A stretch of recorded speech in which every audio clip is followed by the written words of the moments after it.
Hello and welcome to the MLG Year of Shame Challenge Series 8, Episode 5. So it is, God, what month is we in? May. Oh, wow. May. Lockdown's going to go mental. We're in May. We are in May.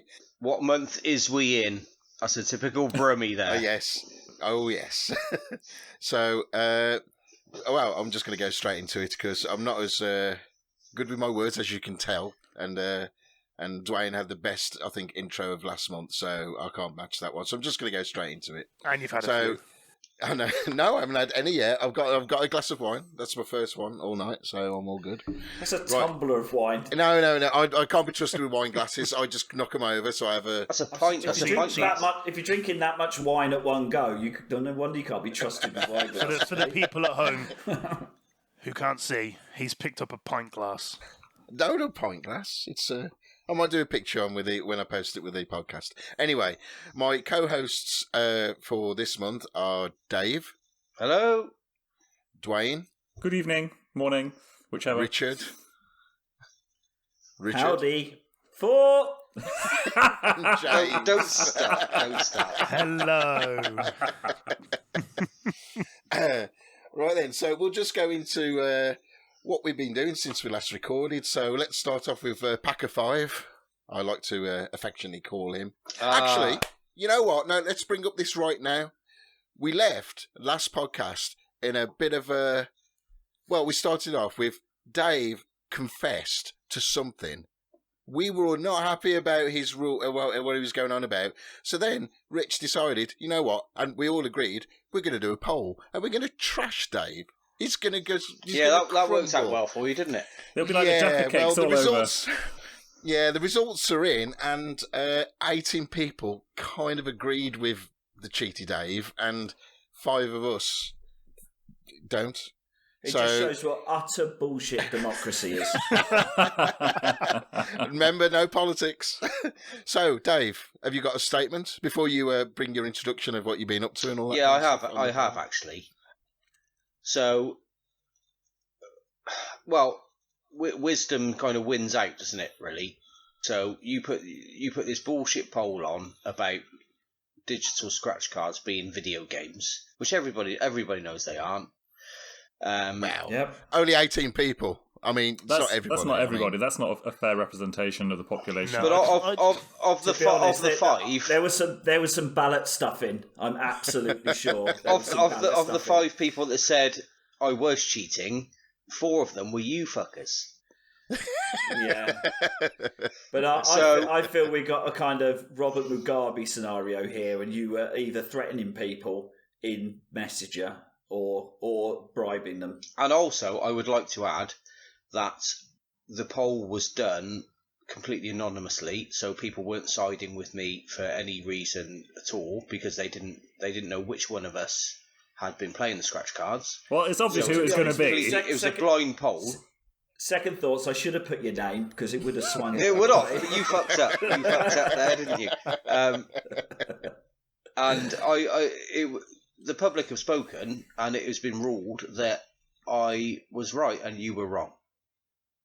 Yeah, I don't really have anything else to say about. I mean, to be fair, the public are the community members of Year of Shame, and it'd be a shame to slag off the ones who did the no vote. I mean, obviously, because you can't, can you? They're all listeners, Stuart. But you know, very disappointed. Very disappointed. Listen. If we lose 18 listeners, we'll be down to. Mate, if we lose 18 listeners, we'll be talking amongst ourselves. We're minus numbers. Yeah. I just think it was one of those statistical things. You know, if you hit 100 golf shots, one's bound to be good. I think it was just one of those. I think Dave's bound to hit one. Yeah.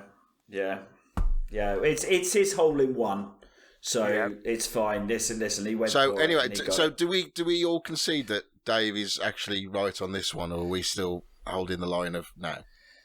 It's our podcast. He cheated. Okay, fair enough. Dave, you got any closing statements on this? Yeah.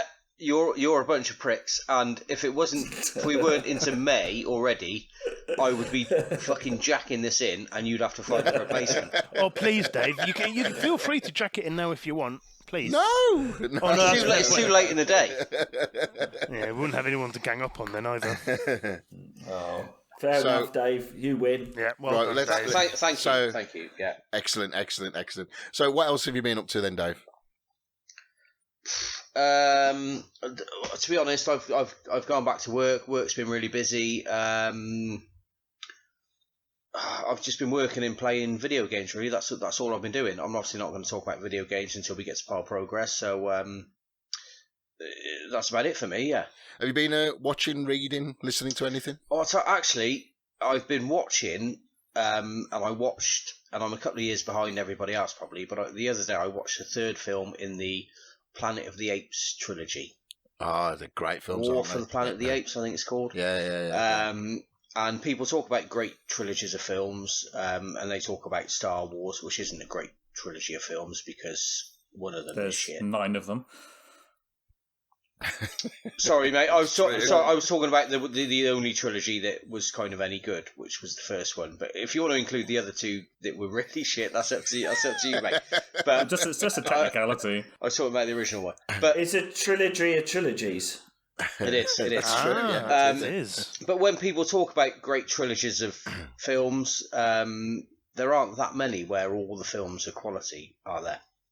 I don't think. You're right. Yeah, you are right. Yeah. Alien 1, 2, and 3. No. Yeah. Alien 3 wasn't good. Alien 3 is actually really good. Alien 3 is really good. I don't know. I thought Alien 3 was strong. Anyway, Dave. Sorry, go on. What? So, what did you think? Well, did you like I them? thought it was great, Did you and not like that's them? up there with the best trilogies. I think the Planet of the Apes. Excellent. films. They are surprisingly good film because what was the one they made? Oh God, the one film before that trilogy was made. It was terrible. There was a the Tim Burton one. Yeah, it was. Yeah. This is not the original. No, mate, the new ones. is- But I feel that Yeah. people have not seen them. I think people have not seen them because they've not been. I don't think they've been that well publicised. But they're great, and the special effects, particularly in the third one, I think it's indistinguishable from reality. Honestly, I was watching it with the wife, and I said, "This is just so real. Look at it. You cannot tell the difference." And she said. The difference. She said that's an ape. That's an ape, and he's talking, and he's carrying a gun, and riding a horse. But but you have to look beyond that. You can't, But in terms of what they look, it's a science fiction film for fuck's sake. But in terms of what they look like, So, well, if anybody hasn't watched those films, because I think they have been a bit overlooked, watch them because they're brilliant. Was it up to the standard of the PG Tips adverts from the 80s? No, Jesus Christ, no. They didn't give them chewing gum to make their lips move or whatever they gave them to make them do that. I don't know. What did they get? I think it was chewing gum. No, in this modern one, what did they give them? Oh, they weren't real monkeys, mate. It was all CGI. Oh, right. Sorry, they didn't. No. It wasn't real. It wasn't real. But in the PG Tips adverts, I believe they gave them chewing gum. Yeah, Wrigley's, if I understand correctly. Right. Not a sponsor. And to be honest, there's nothing to make tea taste disgusting than Wrigley's chewing. Well, gum if they'd given them Hubba Bubba, they'd all be blowing bubbles, wouldn't they? Which would just ruin the effect. So it must have been Wrigley's. Right. Anyway, let's move on, shall we? Right. Rich, who I affectionately do call Crybaby, which he only just found out the other day, bless him. So, what have you been up to outside of the challenge, first of all? I have been having a very, very practical grown-up. I've sorted my garage. I've sorted my shed. I have planted a new hedge. I've done all sorts of practical shit that I've never done in my life before. Blimey. There you go. Did you feel all manly now? I do, actually. Well, look at that beard. I do. That's a manly beard. Fine beard. I've been growing the beard. I've been drinking a lot. Someone said you're going to come out of lockdown. I think this is a lot of people say you're hunk, chunk, or drunk. Which one are you? You're definitely going towards hunk. Seriously, I've got a bit of a man crush going on. Oh, thanks. Yeah, very nice. Yeah, I'll go for hunky. Long distance relationships don't work, Duane. They just don't work. Oh, broken hearted already. Hang on, can you just press the tip? The tip button? Hang on, what? Now, if you know what against I the mean glass? by that, you've been doing naughty things in The lockdown. tip. What's the tip? What's the tip button? What is that? No, exactly. Bollocks, you know what the tip button is. Tip button. Twitch we're talking about. Talking about Twitch, obviously. Have you been watching or reading, listening to anything cool? I have been reading a book called Never Split the Difference, an FBI negotiation book. It's very interesting. Is it fact or fiction? It's a guy called Chris Voss, who is the lead hostage negotiator, or used to be, for the FBI. And he gives tips, and he uses all that amazing experience to then apply it to how to get a response to an email for an invoice. So he completely wastes it. Yeah. Okay. But it is quite interesting. Yeah. Cool. So, So I've been literally scraping the barrel of my Audible free credits while doing gardening. So yeah, that's it. Yep. So good. you haven't read a book then? You've listened to one. Same thing. I haven't actually read a book. Yeah, no, that'd be ridiculous. Somebody read a book to him. It's a bit like when you read a child a book at night. Exactly. Yeah, that's what Audible is. Does anyone really read? Yeah, no. Yeah, well, the problem with reading, I don't know if you guys get this. The problem with reading is if you've got the time to sit down and with a book and read it, don't you always think, could be gaming. Or should we do something else? Yeah. I'm wasting time gaming. Whereas I do want to read a book, but I can still plant pots and stuff like that and listen to it. So although I would read, but every time I pick the book up, I think, well, if I've got the time to do this, I've got the time to kick into Borderlands. That's probably ignorance on my part, because I've never listened to an Audible book, so It is the only way to consume it. I'll give it a go. Cool. So, Duane, no games, Duane. No games, Duane. Down under compatriots. How's it going? It's good. What have you been doing outside of the challenge? Well, back to work. We're in level 2 here now, so it's all kind of looking very, very sensible. So, did you get the final boss at any point? So level 2. Oops.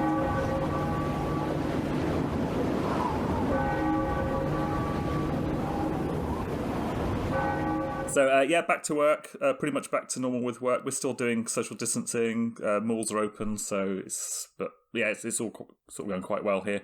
Had a bit of a movie sesh, so we watched a couple of movies in one day, which was just crazy. Have they given you a really long kind of syringe then to use? No, we just use PPE. Oh, fair enough. Yeah. So you got PPE? Oh, yeah, you got PPE. Yeah, we got plenty of PPE. Bloody hell. There you go. So yeah, we had a bit of a movie day here. So we actually watched Jumanji, the first of the new ones, which I hadn't seen before. Really enjoyed that. Oh, that's great. And then we watched. That is actually a film which doesn't deserve to be as good as it actually is. No, absolutely. I was expecting it to be terrible, but I actually really enjoyed it. And then we watched the second one the other night, and well, lo and behold, I really enjoyed that one too. So what's going on here? It's a bit weird. Because that came up in the questions. Yes, the questions special we did as well about what films and that. So video game films. Dwayne The Rock Johnson's actually quite a good actor. Yeah, he definitely is. When he's not, there's another one we watched. Watched the couple of the Mummy ones, and he's in the second one, and the CGI in that one where he's a scorpion is just some of the worst movie CGI. So we'll go back to what Dave was saying about like stuff looking realistic. It really didn't. It was like PS2 era kind of graphics. It was terrible. There was a transition time, and I don't know why it was, but if you look back films 2003, 2000, that kind of period, the CGI is something. They must have been. I mean, I don't know enough about it, but there must have been some kind of advance of tech that wasn't quite ready, and they changed the way they did CGI because most of the films are back at that time. When you look at them now, are just awful. Terrible. I think the first Spider-Man one. I haven't watched that one recently. The first reboot of Spider-Man is absolutely gash. It's terrible. The one with Mr. with Maguire? Green. Yes. Yeah. Well, watch the original Jumanji. The CGI in that is Yeah, that's that. I know, but so the monkey CGI is the worst I've ever seen. It's so funny. It's pretty rubbish. And then we also watched. I was quite reluctant to watch it because the director, Knives Out by Rian Johnson, and obviously any Star Wars fan will know that he did The Last Jedi, which was weirdly greatly received and terribly received in equal parts. But we won't go into that because that's politics. That'll be a rant for 4 hours or more. Yeah, absolutely. But I actually really enjoyed it. So he's kind of back on form again. So Knives Out, top movie. Cool. Really enjoy that. And I have actually been doing a bit of reading, and I'm quite lucky in some respects at my job. Once I've done the bits I need to do, I don't really have to do a lot until I need to do stuff again. So I just sit there whilst the patient's being operated on, and I can just sit and read. You just have to wake him up at the end, do you? Well, that's normally the polite thing to do. Do you reverse anaesthetise them? His job's not where you just half do his job like you, Dave. Just as it goes home, leaves him. So I read Neil Gaiman's Ocean at the End of the Lane. That was quite quick and easy to read. And then I decided to move on to something a little bit meatier, I suppose, a bit more depressing. So I had watched earlier this year the Chernobyl miniseries and listened to the podcast which went with those.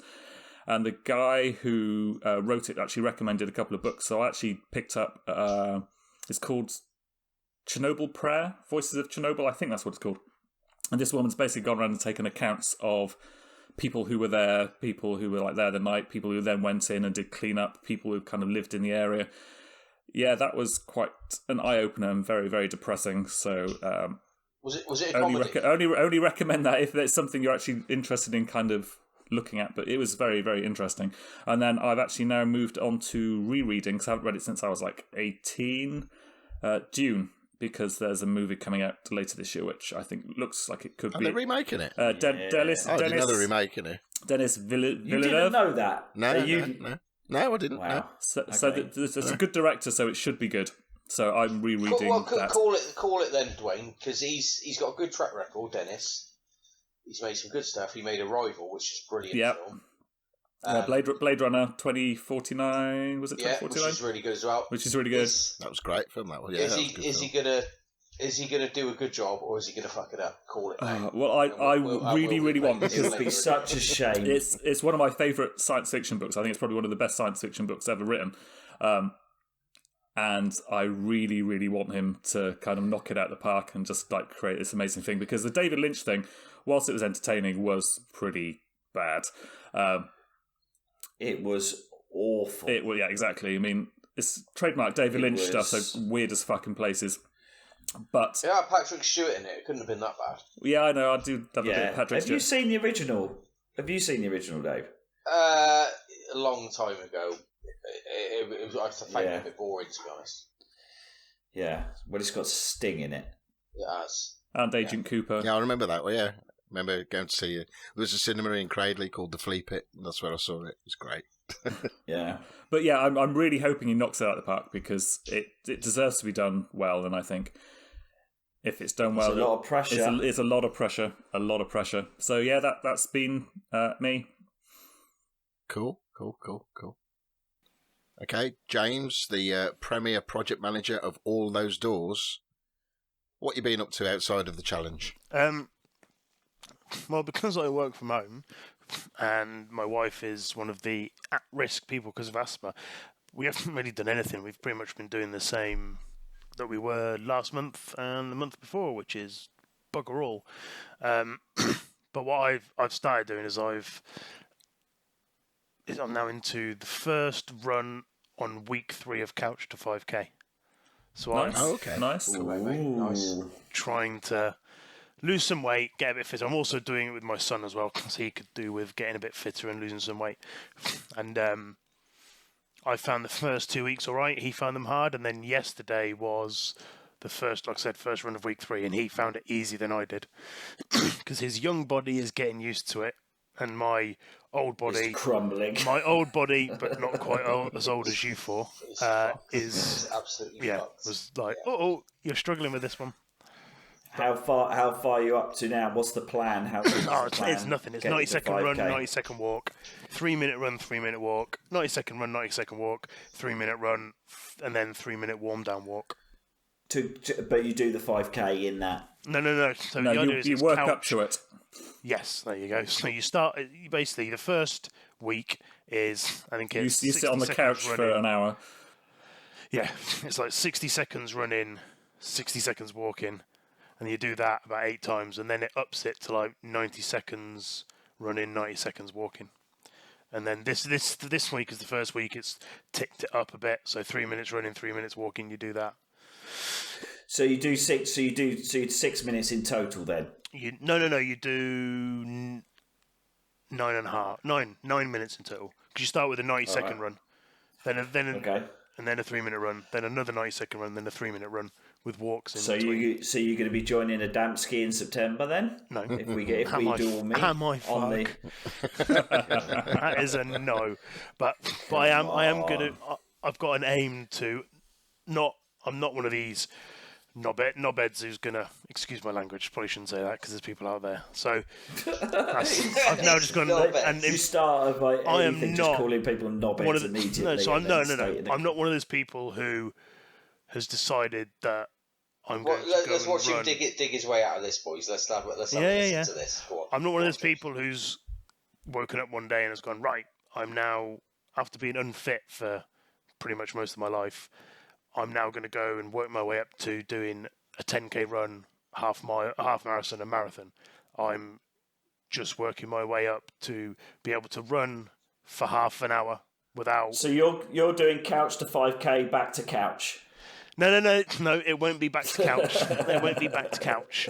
I will try and keep it up so I continue to go for 3 or 4 runs a week. Good man. You won't get the bug, James. A lot of people sort of do it. No, I fucking hate running. The bug, and you hate it now, mate. You hate it because now. in my opinion, it's pointless. Unless you're running for a purpose. So if I was playing rugby, I'm running for a purpose. For a bus. Have you tried Run Zombie Run? No, but obviously I know a few people have in the thing, and one of my friends, she used to do that, and apparently it's quite fun. Yeah. That might get into it, but I'm kind of on your this. It's hard going, and it's what's good on you, man. Yeah, what's driving me is the fact that I'm doing it with Josh. Yeah, that's nice. So that's cool. Yeah. I now know, because he found it easier yesterday. I know that I now have got to put. I'm going to have to put more effort in to keep up with him. So I'm going to be blowing out my ass come week 4 or 5. It's like competition's always good, isn't it? Yeah, exactly. You know, so not always. No, as long as the outcome is the right outcome, competition is always fun, Dave. Yeah, it's as long as it's fair between the two of you. Like you haven't got better, you didn't buy better shoes or anything than Josh, did you? To get an advantage over him? You know what? I do have better equipment than Josh does, and it does. You do. I do, and it feels a bit cheaty, do you? I do feel a bit cheaty, and I have said to him that I will. Get him. Do you feel dirty? Equipment that levels the playing field for him. Yeah, and we have. It's the only fair way to do it, I think. So, we've got stuff coming. So he's gonna be listening to music with me tomorrow because he hasn't had anything, and we've bought him the running shoes that will allow him to, at least feel he has a chance. Yeah, you're not using like level 6 running shoes. No, absolutely not. Ones, in fact, actually, if anything, he'll end up probably having slightly better equipment than me. Okay. So and the pride. What a lovely story that was. What a lovely story that was. Tracking back to what Dave said, I do hate running, but I would like to aim to be able to do 5k regularly 3 or 4 times a week. And if I got to 5k and I was fine, maybe I will extend it a little bit. The thing with running, I do a little bit of running. I'm not very good at it, but I do a little bit. That's like your video games, Dave. Oh. He's gonna leave soon. The thing with it is with running, is it's kind of all in your head, really. If you run enough that you get to a point that whilst you're running, you can think about things other than fucking hell, I'm gonna die if I carry on doing this. If you can get past that stage and start thinking about, what should I buy for groceries this week? Exactly. Then it becomes a bit meditative and all the rest of it. But you have to get past that point of fucking hell, I'm gonna die. But to get past that, you have to have a few runs where you think I'm going to die until you get your basic level of fitness up. But stick with it, James, because if you get to that point, mate, it does start to become a little bit enjoyable. It's never fully enjoyable, but it will start to become a little bit enjoyable. I am fully going to stick to it. There is another reason why I've started to do it as well, is because I'm overweight. I have a £200 bet on with my father, my aunt, and my uncle. So £600 bet on that I can lose 4.5 stone by the end of this year. That'll pay for your PlayStation 5. Yeah. Amputate a leg. It's worth it for £600. Yeah, I could just take a big shit. Stick with it, mate. It will be £600. That is that's a big pot of cash. That's PS5. Exactly. So that's what Duane just said. That's exactly it. Bang. Oh, is it? Sorry, Duane. No, that is a PS5. Stick with it, mate. It may become slightly more enjoyable than sticking hot needles into your bell end. Yeah, that bet was made on New Year's Eve. A bit like last doing year. this podcast. Now, I've got £600 here, Dave. If you stick hot needles in your bell end, mate, I would have a better time doing that than doing this tonight. So yeah, that's been my life in lockdown, really.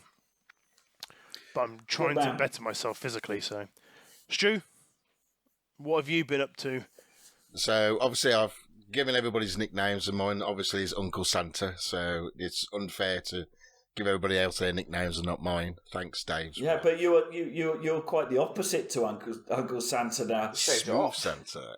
Very smooth. Smooth Santa. Creepy Santa. Yeah, very creepy Santa. So, outside of the challenge, I've done this. I think a lot of people have done it, and I think Dave mentioned it earlier. Quiz night. Oh, I hate quizzes. I hate them. I hate them. I'm crap at them. I'm the dick who tries to make a joke after every single question. I'm that person who you just want to slap. And so a friend of mine was desperate. Is that pointed at me? No. 100% at me. 100% at me. What sort of joke? What sort of jokes? What do you mean? Oh, it doesn't matter. Just, typical stereo. Just dad jokes of just dad jokes. Just like, oh, what's the capital of France? Oh, it's F. Yeah, I'm that dick. I'm that one. So, that's I've got to bring that one down. Yeah. So, and a friend of mine was like absolutely desperate to set up a quiz and all that, and we went into it a bit reluctantly, going, "Oh, well, I went into it. The other people didn't," and I was just, "Oh, yeah, whatever." And you know what? It was, I did crap. I came last, but I held back on my jokes, but I did actually have a good time. So maybe, and I think that I've got one planned for next Saturday. We'll see how that one goes. But yeah. So, and another biggest news. I'm back at work and all that stuff. And oh, sorry, I did have a slight scare. I thought I did have COVID for a little bit for about 2 days. I thought I had it. Had a test though, come back negative, so all good. It was just a chest infection. How was the test? Well, I think Duane being in the say again. Did you get anything stuck up your ass? No, not this time. I actually did it right this time. I read the instructions. It's amazing. It's not your Saturday night, Dave. I don't know what they do. So, like, Duane might be able to verify this because he's in the medical profession. But what they do, they'll give you a swab. You got to. And it's only one swab, by the way, for everything. You've got to put it at the back of your throat for 10 seconds. Then put it up your left nostril for 10 seconds while twisting it. And then up your right nostril for 10 seconds. No, the thing is, though, and I think, if you're in a medical profession, you probably just do at the back, like, done, bam, walk away. But because you've got to do it yourself, I think they're just make sure they've got everything and So it was all right. It wasn't that bad. How far back in your throat do you have to go? Tonsils. Do it yourself? Tickle your tonsils. Yeah. Don't you have to almost go up into your brain on the nostril as well? Oh no! No, you don't. No. To be fair, in the instructions they go no. As soon as you feel resistance, you stop, because that is just ridiculous. That's too dangerous. Is it the same stick? Yeah, it is. Yeah, that's the weirdest thing. So you do your nose first? Oh, no, you do your back of your throat first, and then your nose. Then It'd be like picking your nose if you did it the other way around. And then you stick up your ass. Is it? Throat, yeah, and nose, then you stick it up your arse. Right. Okay. And then they went, you know what, Stu, you passed with flying colours. But the biggest news, but it's also a bit of frustration. I bought a projector and an outside screen because talking to Rich, I really want an outside cinema going on. So I bought my projector. Got my projector. It didn't really take much, did it, Rich? It was like, no, I've got a projector. I went, all right then, I want one of them. Yeah. I'll get one as well then. Yeah. So I got a projector. It was delivered on Thursday. Brilliant. My screen doesn't come until tomorrow. What? It's now, yeah, Sunday. Have you been trying to try it on bed sheets and ceilings and floors? A little bit, yeah. It all works. It's really good for what it is and all that. So I'm really excited. So hopefully tomorrow I'll get the screen so I can set it up. But it's been so windy where we are at the moment. It's just been, yeah. And it's sort of it's a takedown screen. And when I've proved everything all works, I'm happy with it. And I'll look at building like a pagoda thing for it and then a proper screen. I can have it as a permanent feature. So what screen did you go? What screen have you gone for? 120.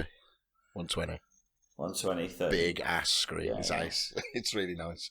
But I might have to scale it down to 100 if I decide to go for it a permanent fixture. So yeah, nice. And then what I've been watching. So I've finished the whole of Ozark, and it is fucking brilliant. And I know I've just swore, but it is great. I couldn't. It was stressed. We watched the first. It is stressful. Watching it now, it stressed me out. It's just like But man, it's the last episode of season 3. It's you just when you watch it. About the last episode of season 1, but no, okay, no. This is no spoilers, but like it's like the feeling you get when no, it's no spoilers because I'm only describing a feeling. So when you're watching something and you're going la la la la la, oh fuck, and then the credits roll. It's just like what? So I'm really looking forward to the 4th season, but I only got into Ozark this year, and apparently it's been running since 2017, and they're not the fastest at churning out the episodes, so we'll see when that one actually comes out. And then I love Ghost in the Shell. That's the one bit of manga I do love. And on Netflix, they've got a standalone complex 2045, which is a Netflix made show and all that. It's okay. It's very CG heavy, which is a shame, really, but it's okay. It's okay. And then on YouTube, did you watch the Ghost in the Shell film? I loved it. It got slated so bad, and I was thinking, you know what? When you get in video games as well, where people just like to bitch and moan because they think they're the expert and whatever, and they don't understand people who like something. I don't know. Yep. You got that with that film. There was all these going, well, it's not manga, is it? And she's not actually Japanese. She's a white American.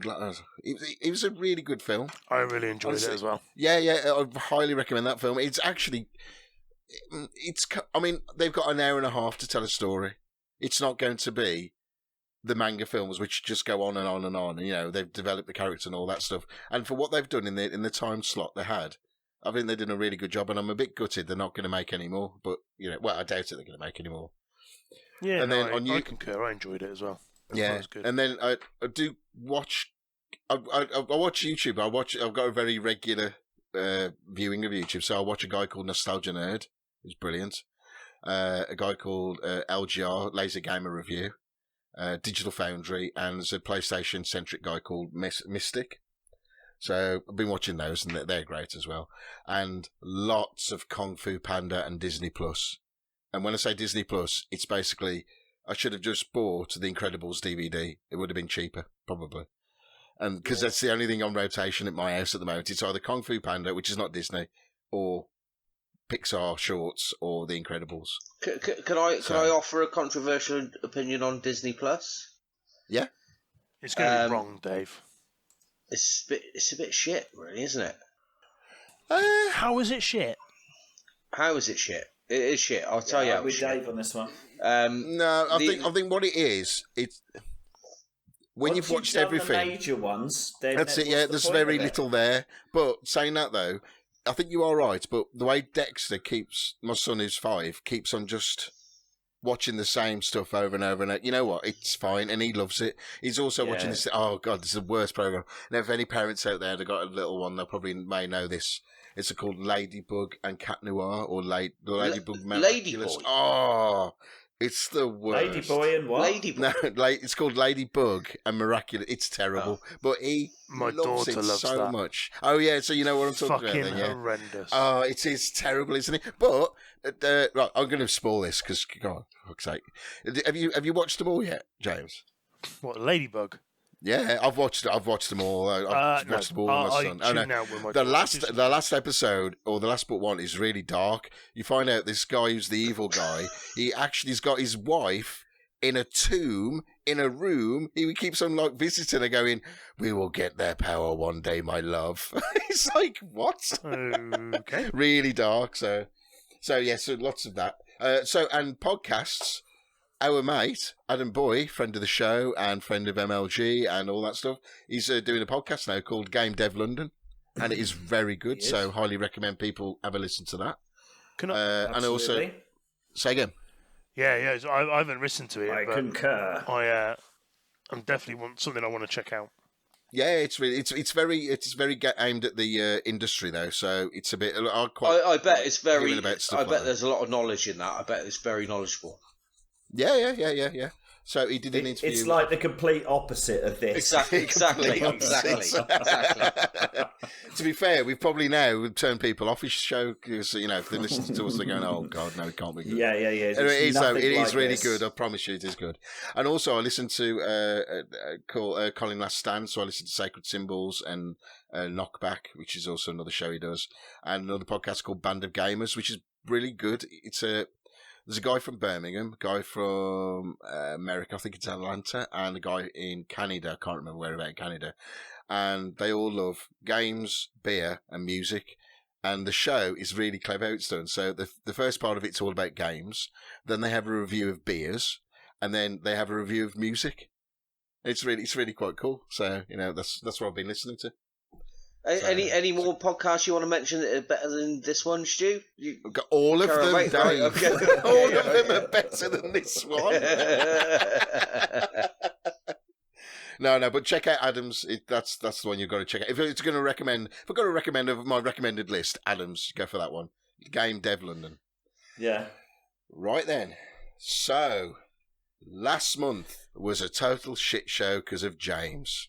What happened, James? Because this month, it's New Games with James!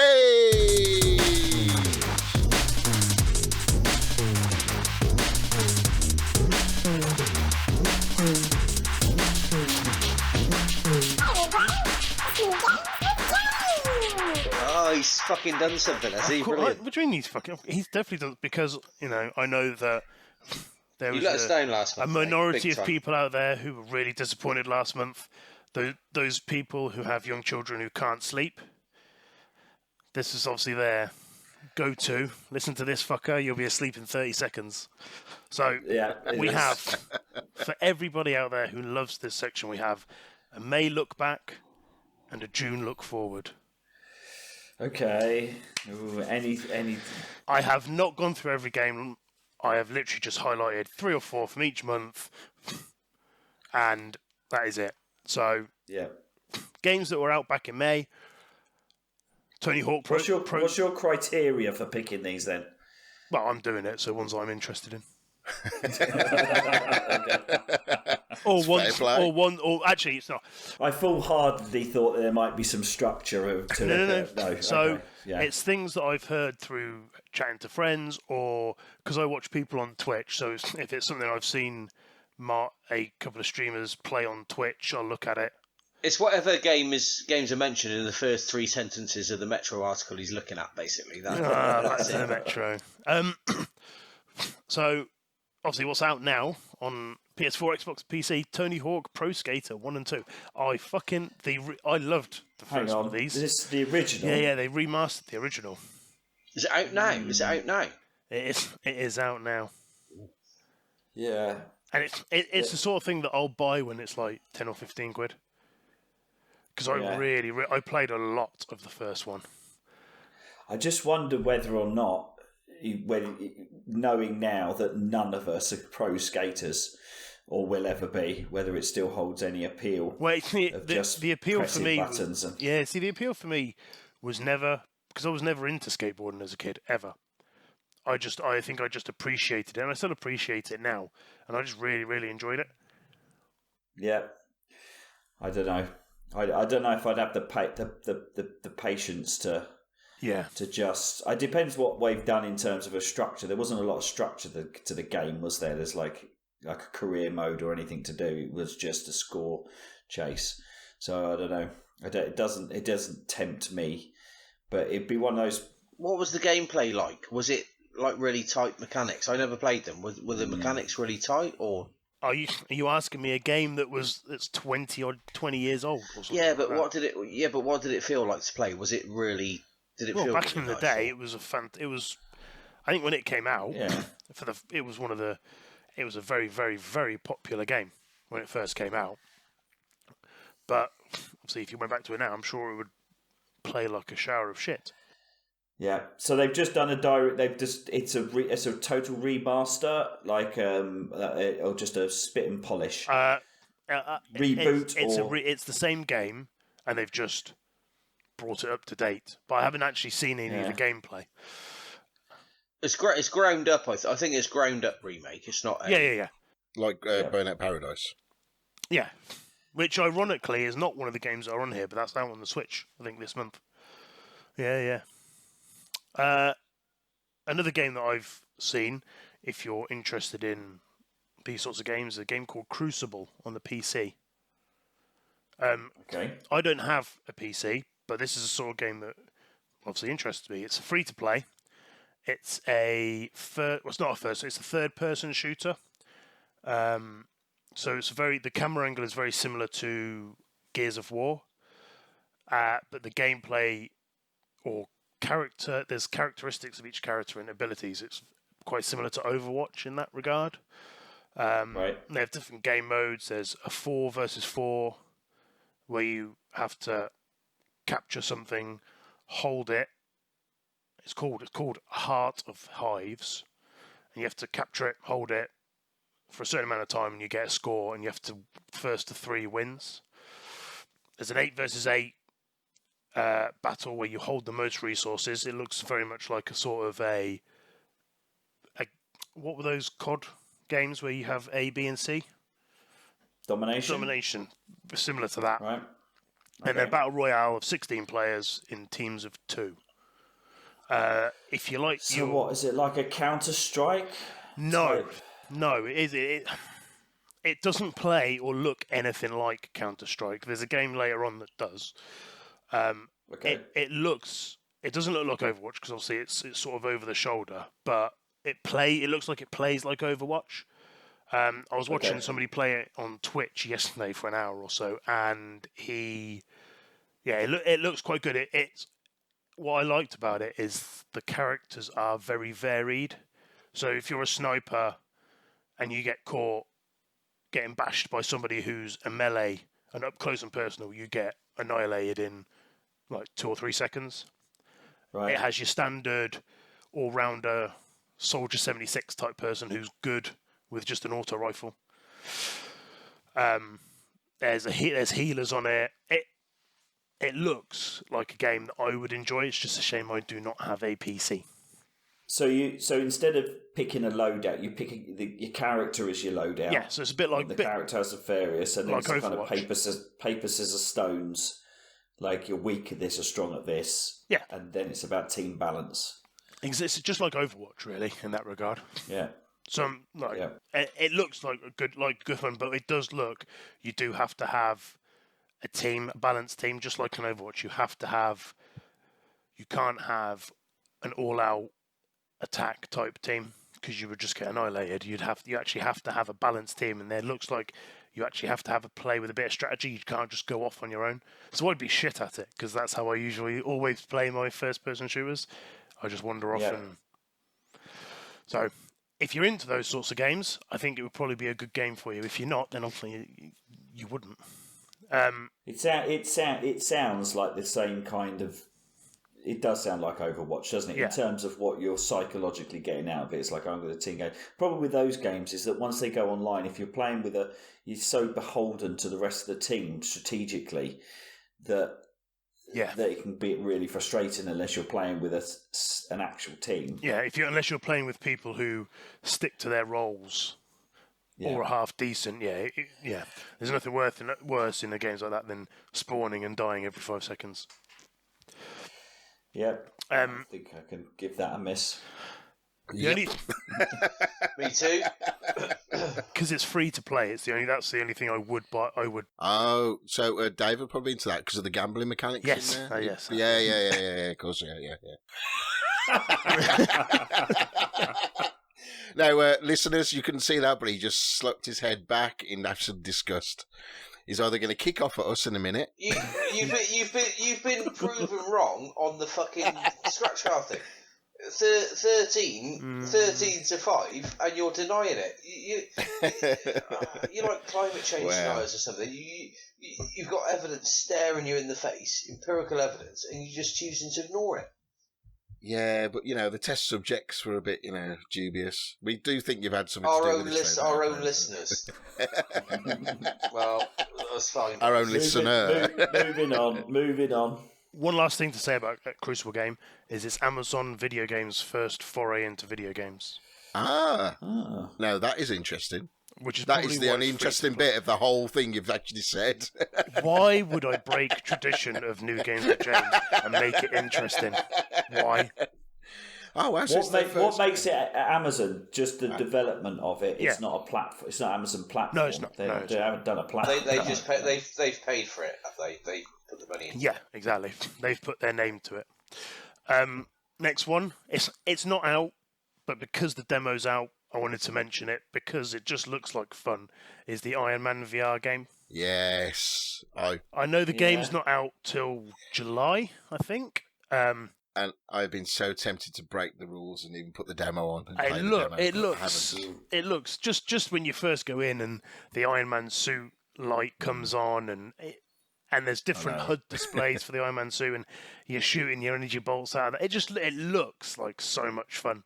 I'm sure it is a game that is going to make Dave sick because of the flying around. I'm sure he would. I haven't seen any videos, but I think James Watley put some stuff on about it, and I had a look at, I had a read, and I thought, that would definitely make me feel sick immediately. So to be fair, thanks to Mr. Watley, because obviously it's his posts on Facebook that made me think, oh yeah, it's the sort of thing that every 14-year-old inside you is going to be like, oh yes, or 13-year-old, whatever.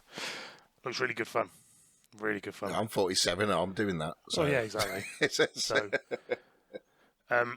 briefly, on the Switch, if you're a Borderlands fan, Borderlands Legendary Collection. So that's Borderlands 2 and the pre-sequel. Good value. Very good value if you have a Switch.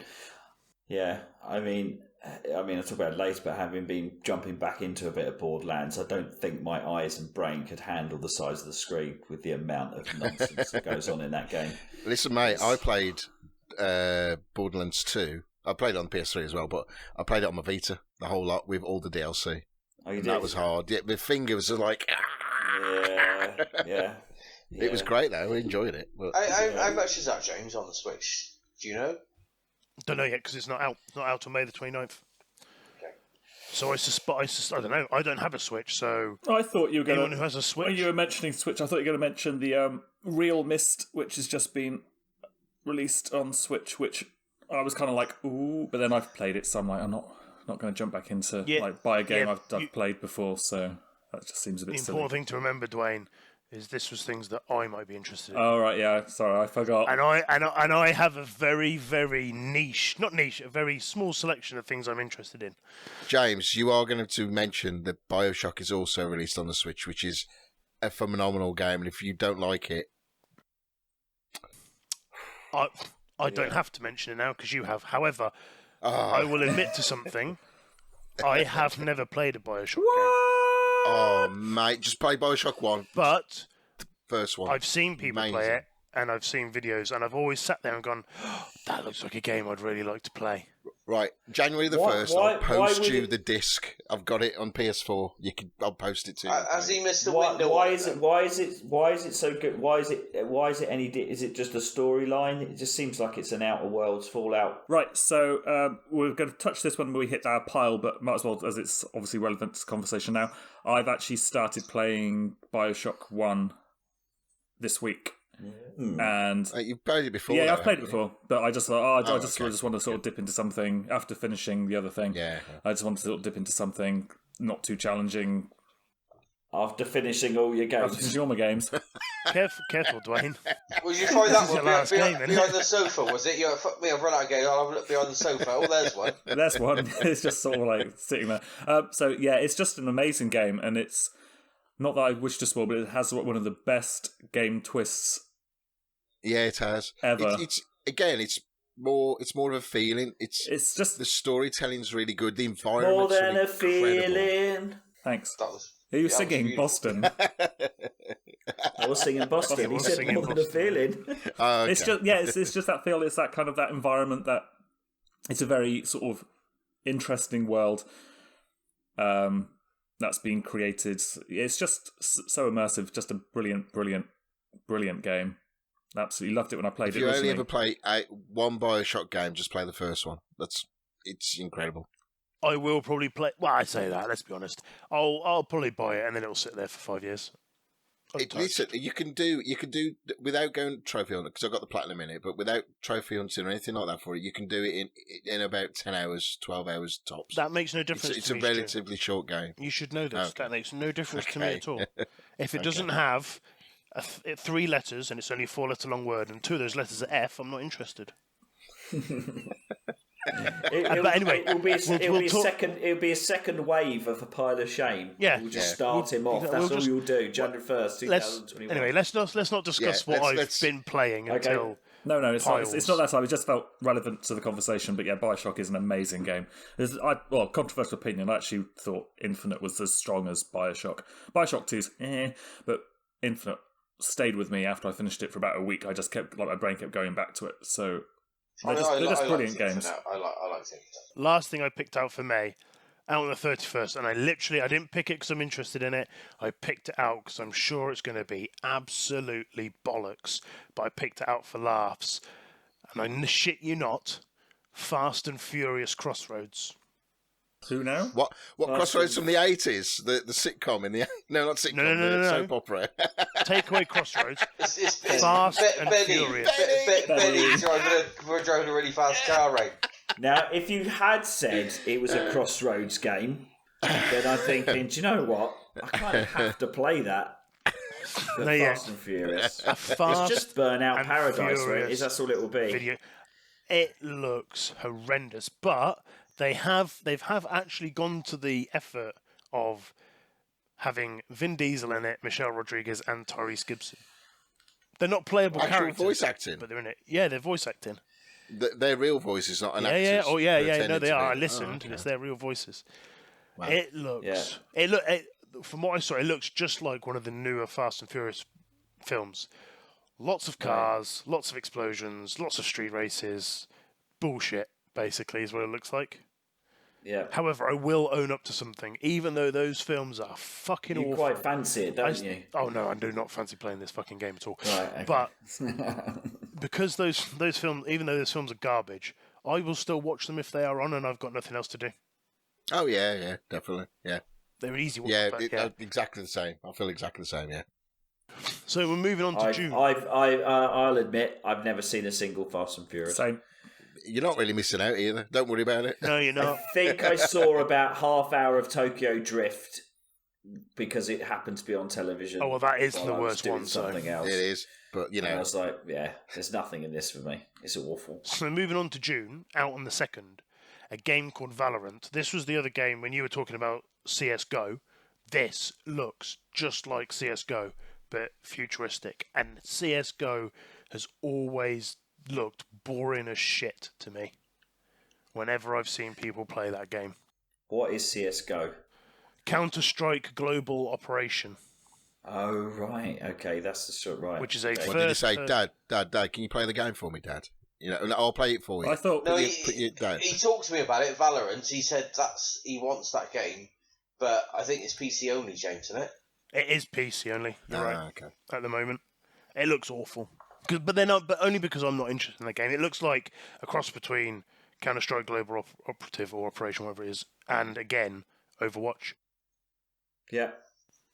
So for the section where you're supposed to be picking games that interest you, you've picked a lot of games that don't interest you. Yeah, that's true. It's confusing, James. You've confused It's us. almost like a Dave Class 5 going on here. You said, I've only picked games that I'm interested in, and then listed 5 games, said that I don't like this game.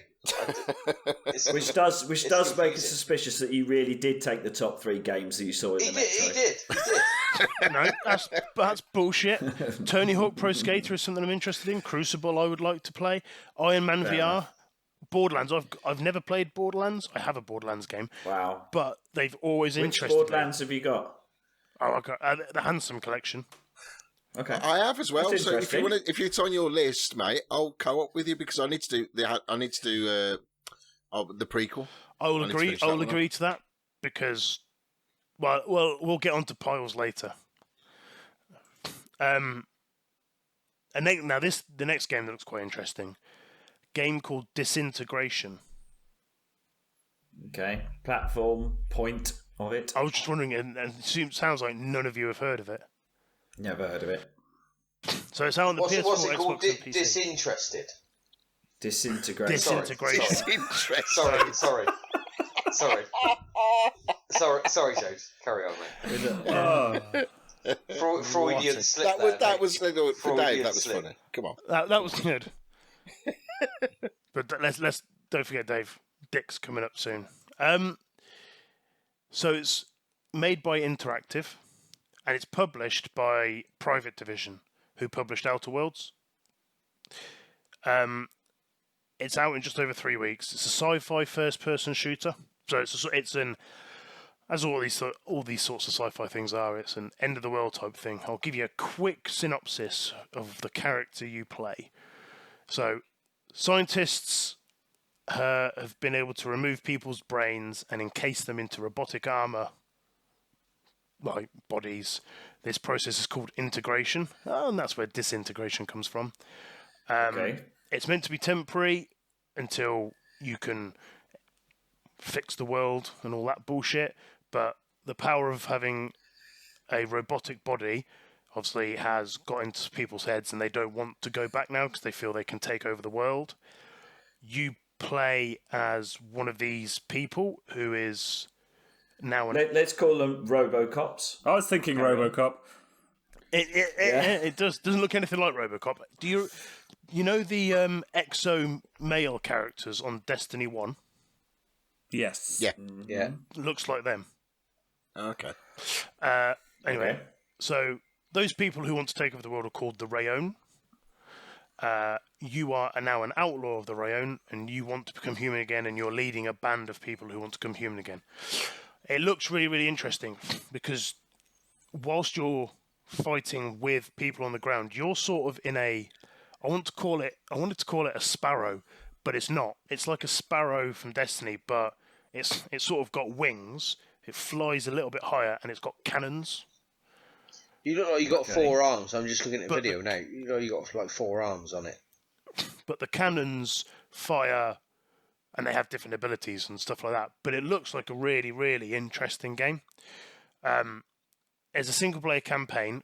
There is a multiplayer, but I'm not quite sure. It doesn't look like there's a multiplayer campaign, which would seem quite odd, because as you fight with other people, it makes sense there would be a multiplayer campaign. Co-op? There's no co-op with it then? Or There might be, but I couldn't find anything that said there was. And maybe I was just looking why at does other this places. appeal to you then? Doesn't sound, because it doesn't sound like Destiny. What is it? Is it a No, on rails campaign? Or it's is a it campaign. Yeah, it's a single-player campaign. Open world. It's a Right, single-player okay. campaign mode. It's like a Gears of War kind of just run the campaign. I'm just wondering why it appeals to you. Well, because when I watched the demo and watched actual gameplay, not just the trailer, because the trailer obviously is always more cinematic. It looked quite an interesting game to play. It looked a bit different in the sense that it's a first-person shooter, but most of your time is spent in a vehicle. Okay. Most of your time. Yeah, okay. It looked like most of your time was spent in it, or a lot of the time was spent in a vehicle. This vehicle, like I said, it's like a Sparrow, but it's not a Sparrow. What platforms is it, James? All of them. PS4, Xbox, PC. Why have none of us heard of it? Maybe because it's actually going to be shit. Who knows? But it looked quite interesting. It looked. I think maybe because it's a first-person shooter, but it's a bit of a different take on a first-person shooter. Okay. I was just having a quick look at it. It looks kind of decent from what I've seen on YouTube, but it's...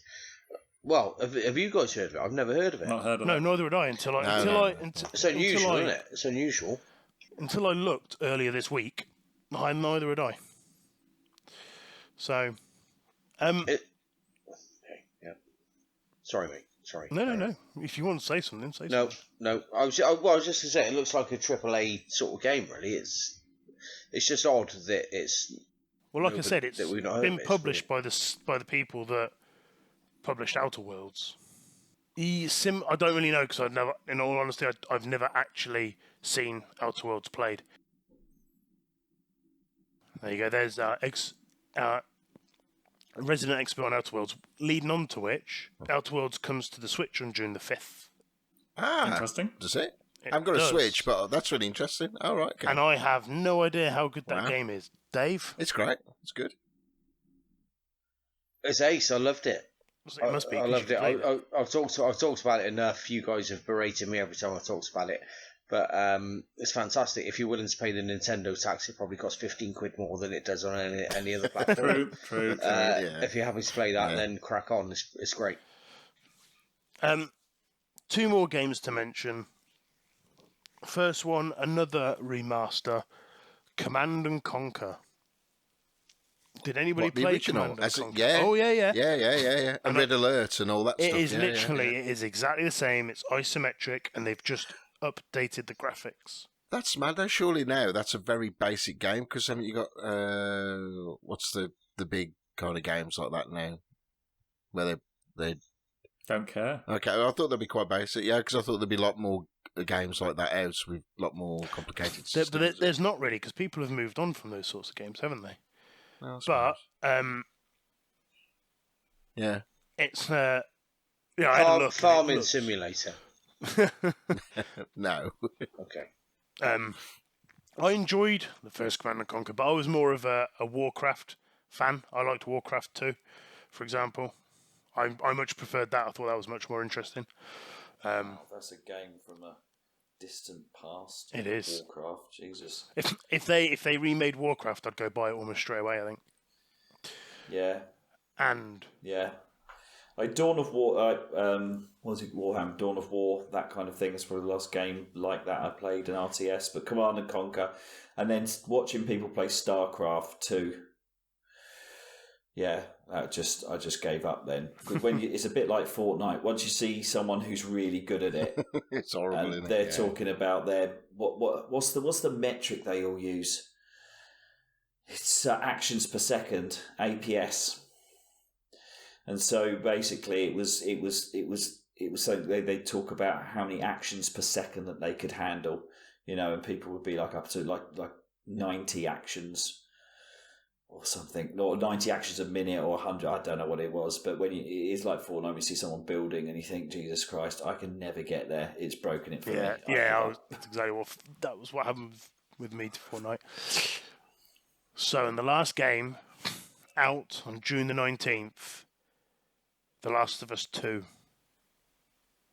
Oh, Duane. No. Duane. June the 19th. It's back on. It is back on. Suspense. Did you know that? It was my gift. Duane? Yes, I knew it was coming. I say your June gift. the 19th. I knew it was back on. I thought that was delayed. It was, yeah. It was, it was but March. They changed it by a month. They put it back by just about it was about a a month. year. No, it was. They put it back on the table very, very quickly. I think they kind of But they also did it with Iron Man VR. Yeah, that was taken off the table and then put back really quickly. Yeah. So yes, June the 19th, I'm very excited for. That's coming. That's going to be amazing. Really, really looking forward to that. And the best thing is, because I haven't even played the first one yet, I'm not that fussed. I've still got the first one to look forward to.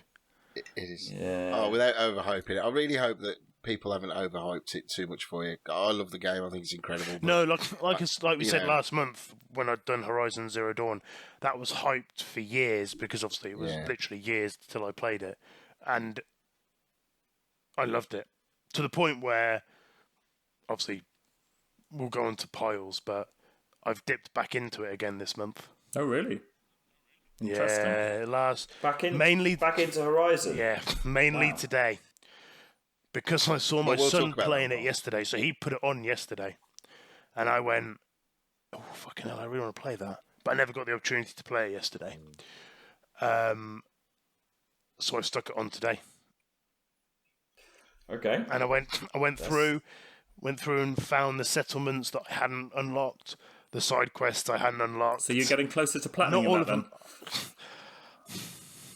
I'll say here and now, I am going to platinum that game. Good boy. Yes! Before the end of probably not May, but before the end of June. Good man.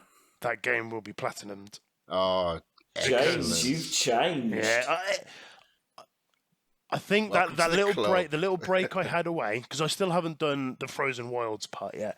The little break I had away was good because then, like I said, when I watched Josh playing it, I thought, my God, that game is so good looking and so much fun.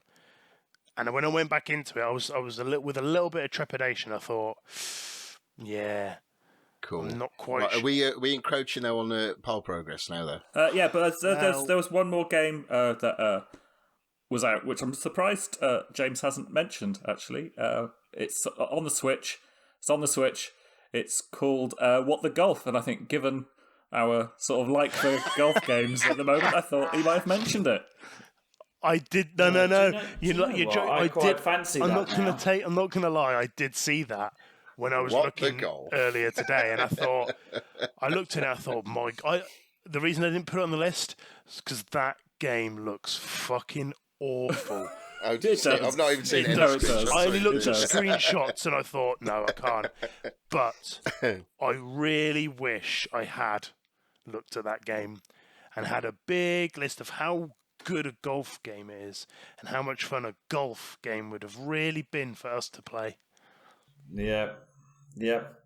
Sounds good. I'll check it out. Yeah, I think I've got a kind of taste for it. But that's pretty much it. And yeah, I'll stop talking about Horizon Zero Dawn and I'll just chat about it more as part of our pile progress. Cool. And Last of Us is probably and that really concludes New Games with James. The highlight being The Last of Us 2. I think so. And even I'm sitting there thinking, oh yeah, that would be really good. And I've never even played the first one. Yes. No, honestly, it's great. I'm looking forward for you playing Last of Us 1 as well. So, but excellent. Right then, so is that New Games with James done? That is New Games with James done. Now, that is a fairly hefty chunk to what it was last month. So, well done. Well, it couldn't have been any smaller than last month's, could it?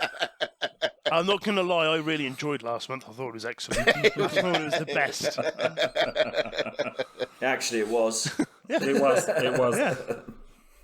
Right, so now we're going to move on to pile progress.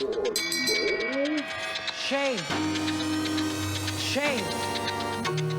Shame. Shame, shame.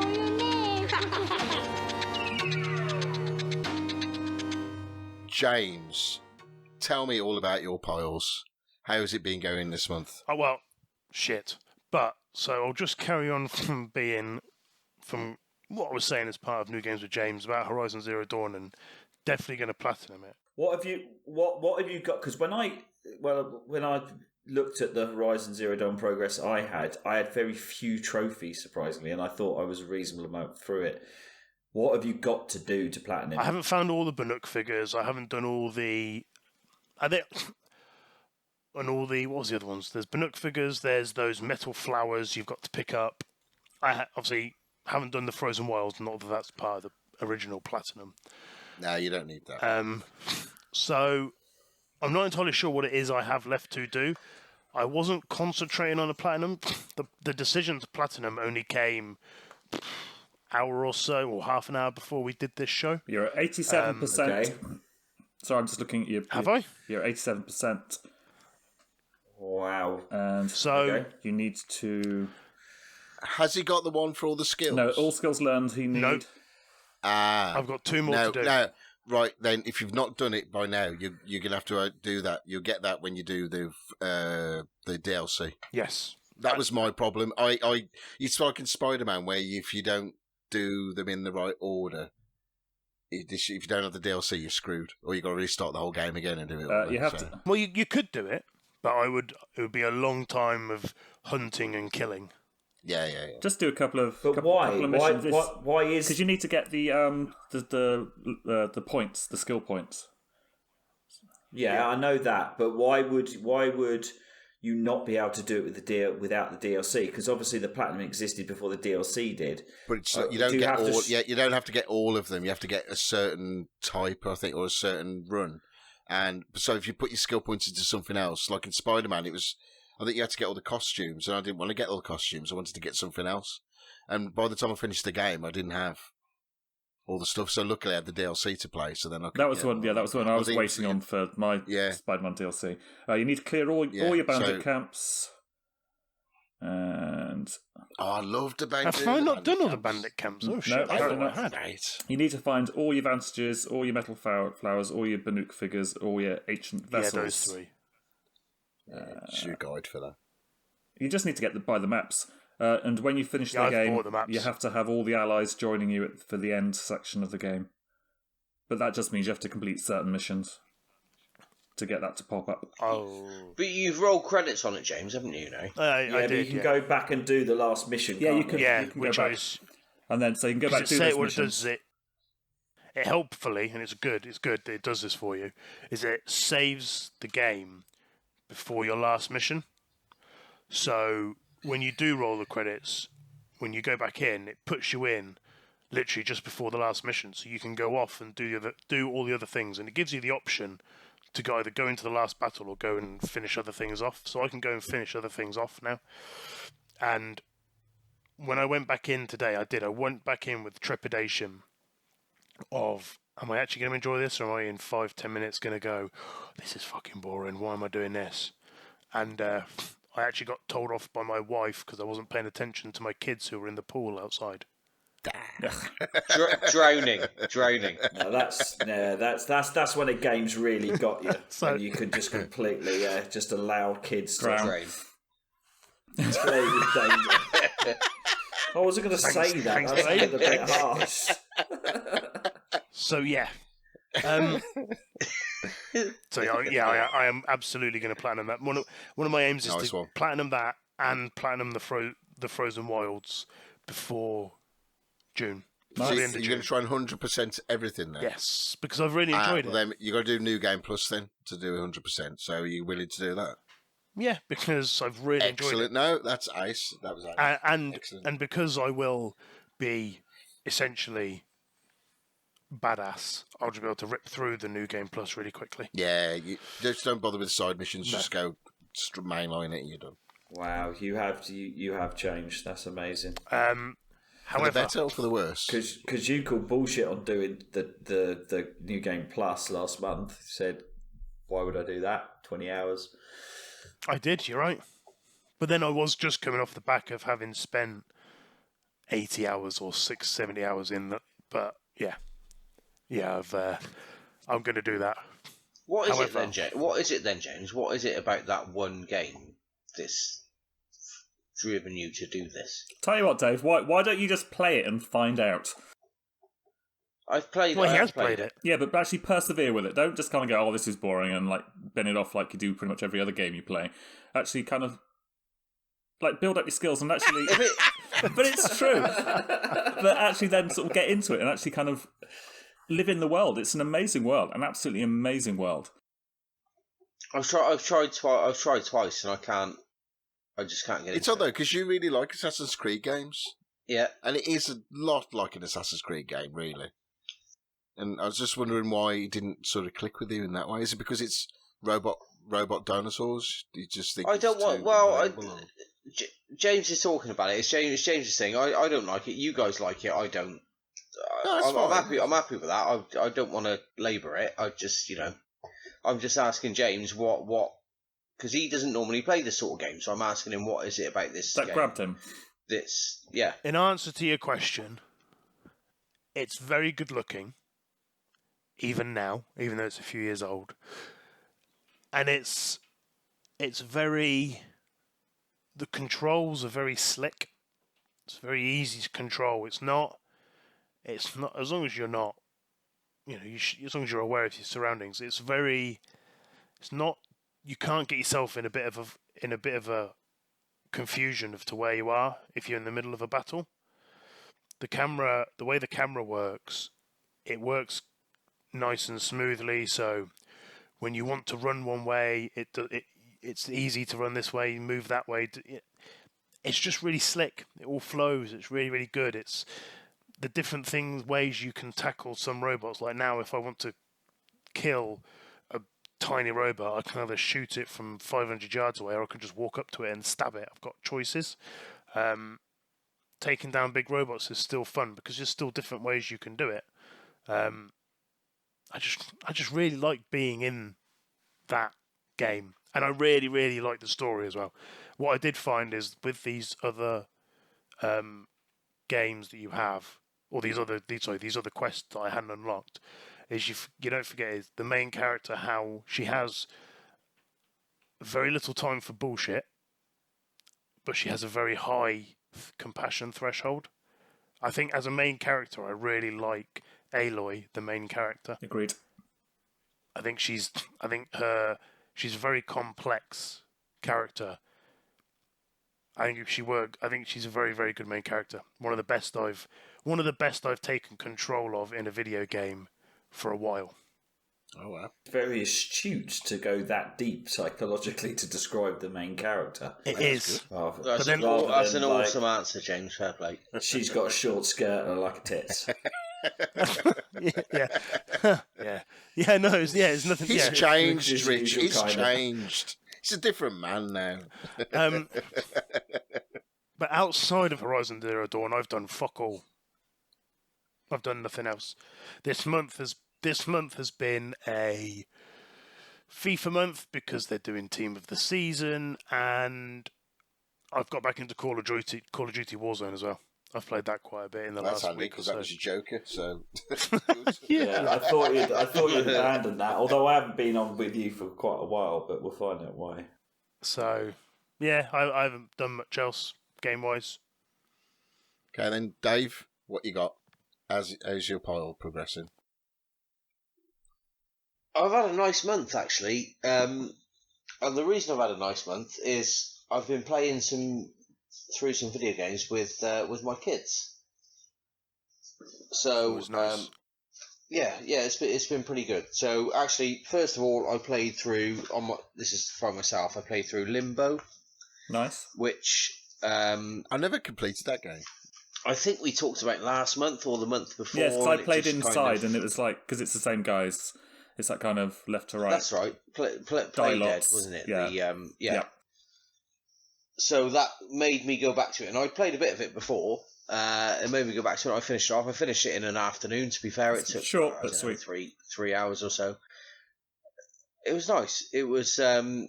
It's a good game. It was scary. The bit with the spider. I don't know if all you guys have played it, but the bit with the spider was pretty fucking terrifying, to be honest. That's at the start, really, isn't it? Though?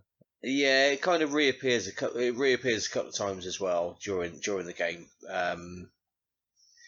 Yeah, but that was nice. So knocked that one off, and then I played Until Dawn with my daughter Amy. We played through that. That's on my list. Yeah, that's always intrigued me. It's not on my list, but it's always kind of intrigued me. Is it good? Is it? People have described Until Dawn as the game to get people, non-gamers, into it. So if you've got a missus who doesn't play, but I've absolutely no idea what the actual why they would describe it like that. It's because it's like watching a horror film. So she played probably 90% of it, and I played 10%. So the other 90%, I just watched her playing it, and it's like watching a horror film, but you get to make the decisions on: do I try and save this person, or do I run off, or do I open that door, or do I run away, or... It's a kind of click and point, or a quick time event. Yeah. So it's a bit like what's the French developer that does those games? Quantum Dream. Quantum Dream, yes. It's a bit like a Quantum Dream game, where Now, is this game on your list? Yeah. And you've admitted to only playing 10% of it because your daughter was playing 90% for fuck's sake. More circumventing of the rules from Dave. I'm just asking for a friend. It's just constant. It's just constant. What I've had, right? It's some nice family time, and we had a really good time playing it. Yeah, she played most of it, but although I only played 10% of it, I watched 100% of it. Yeah, it's good. It's good fun actually. It's a good fun game. Would you actually recommend it? Is it a game which you pointed out is like for non-gamers? I would recommend you play it with a non-gamer. Oh, okay. And you get them to play it because it's not that involved. There's a couple of quick time events, to be fair, which my daughter, and I know she listens to this podcast, but she was a bit shit at the quick time events, to be honest. I love that. She listens to it, but she was shit.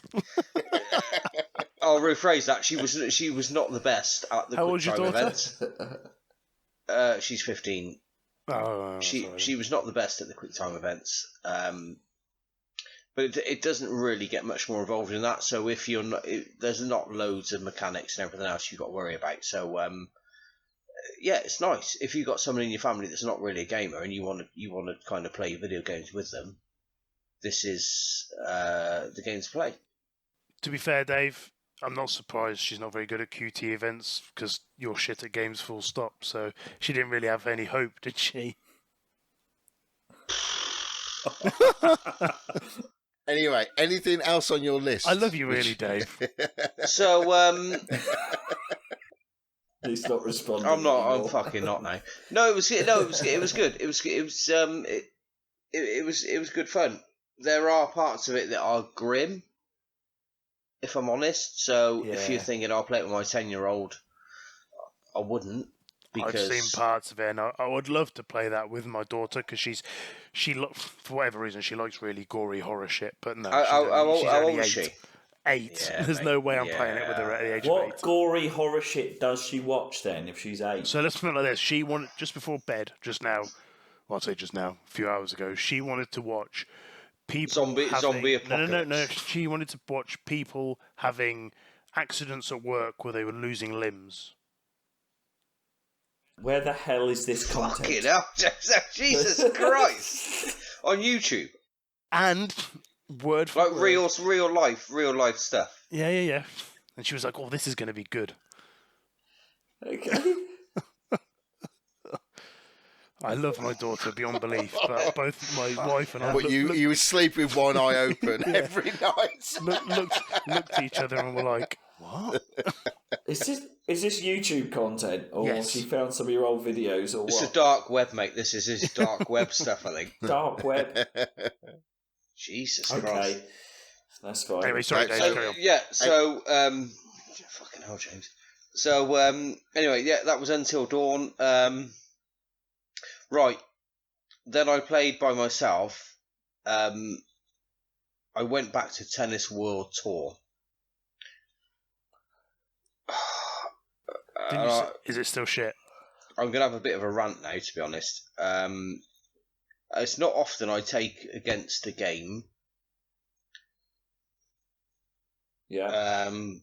So there are some games. So we've talked about Red Dead Redemption 2. We've talked about Horizon Zero Dawn, where although I appreciate that it is a good game, for whatever reason it doesn't click with me for whatever reason. But there's always the appreciation that actually technically it's very good and this, that and the other, and it's just my personal opinion that makes me feel about it the way I do.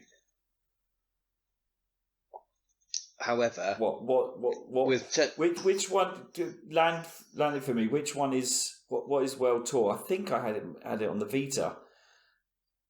So it came out last year. No.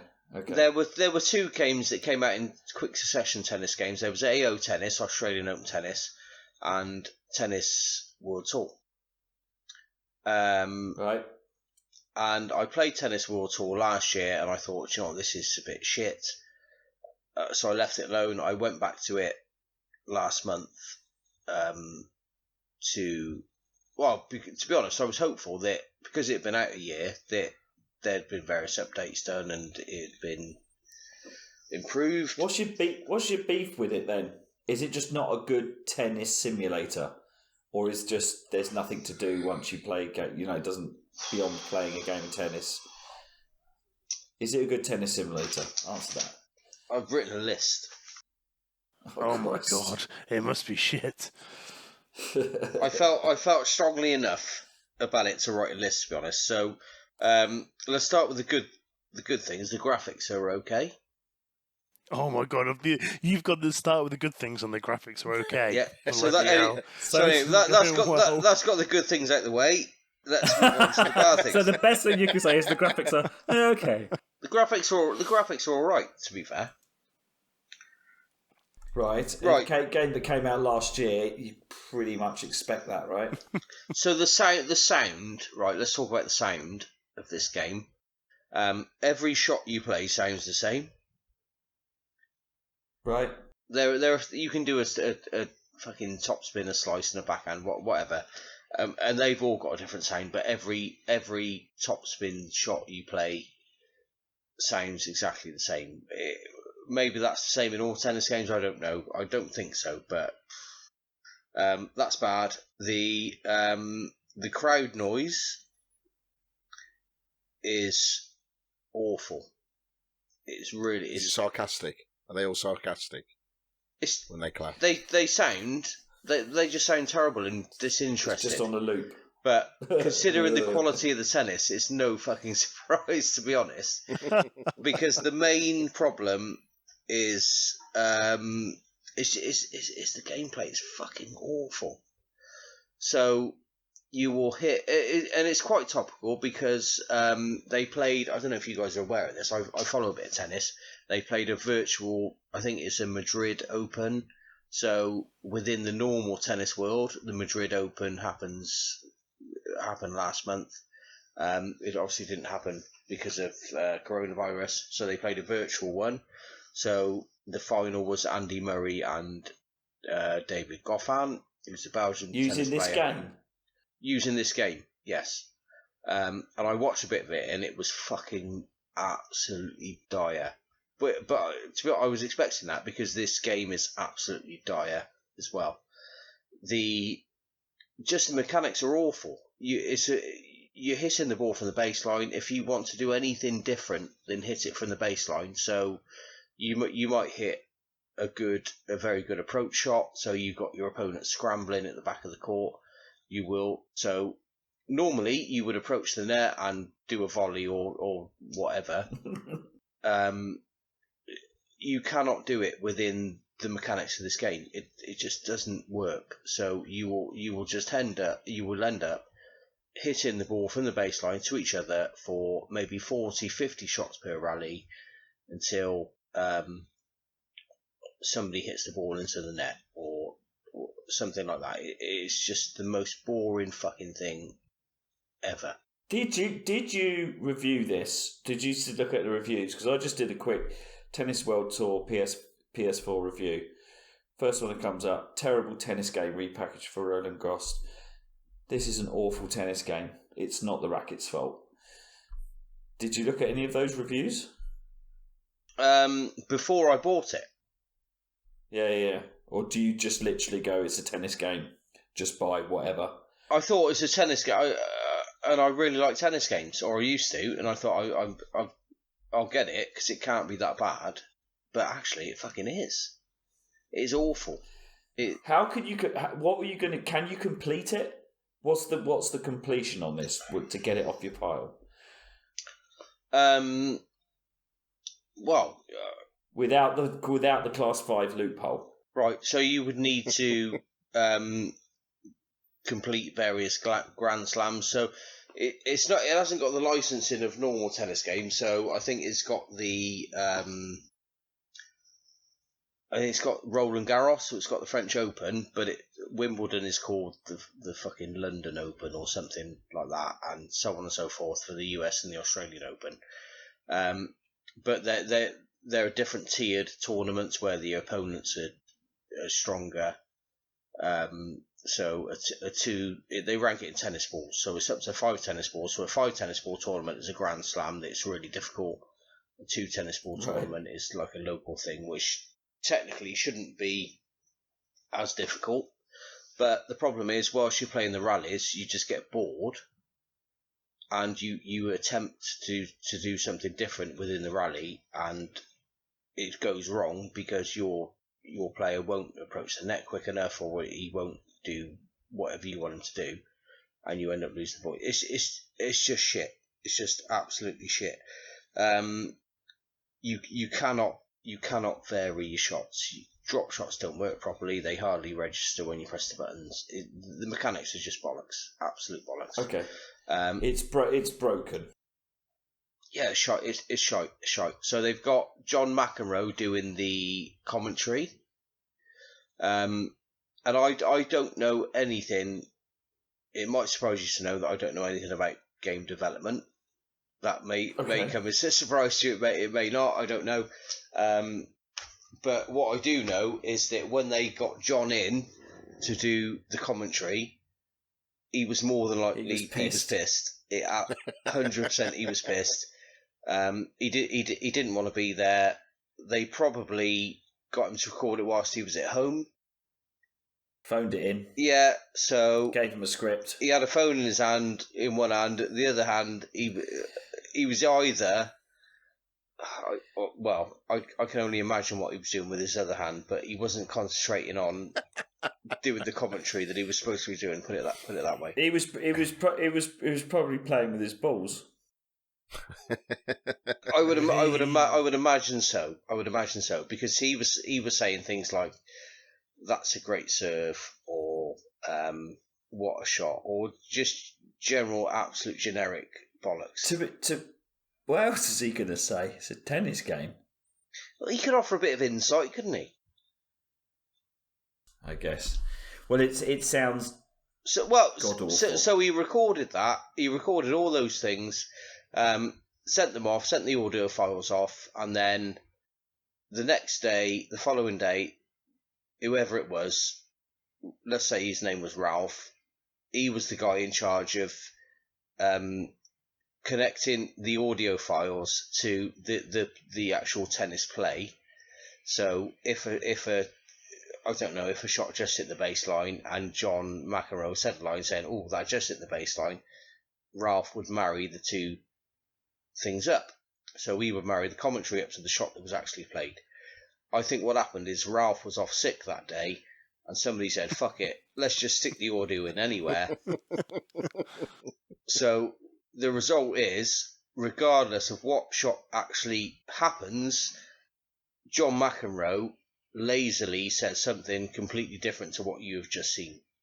And it's absolute bollocks. That reminds me of a game on the PlayStation 1, Brian Lara Cricket, which I used to play all the time. He loved it.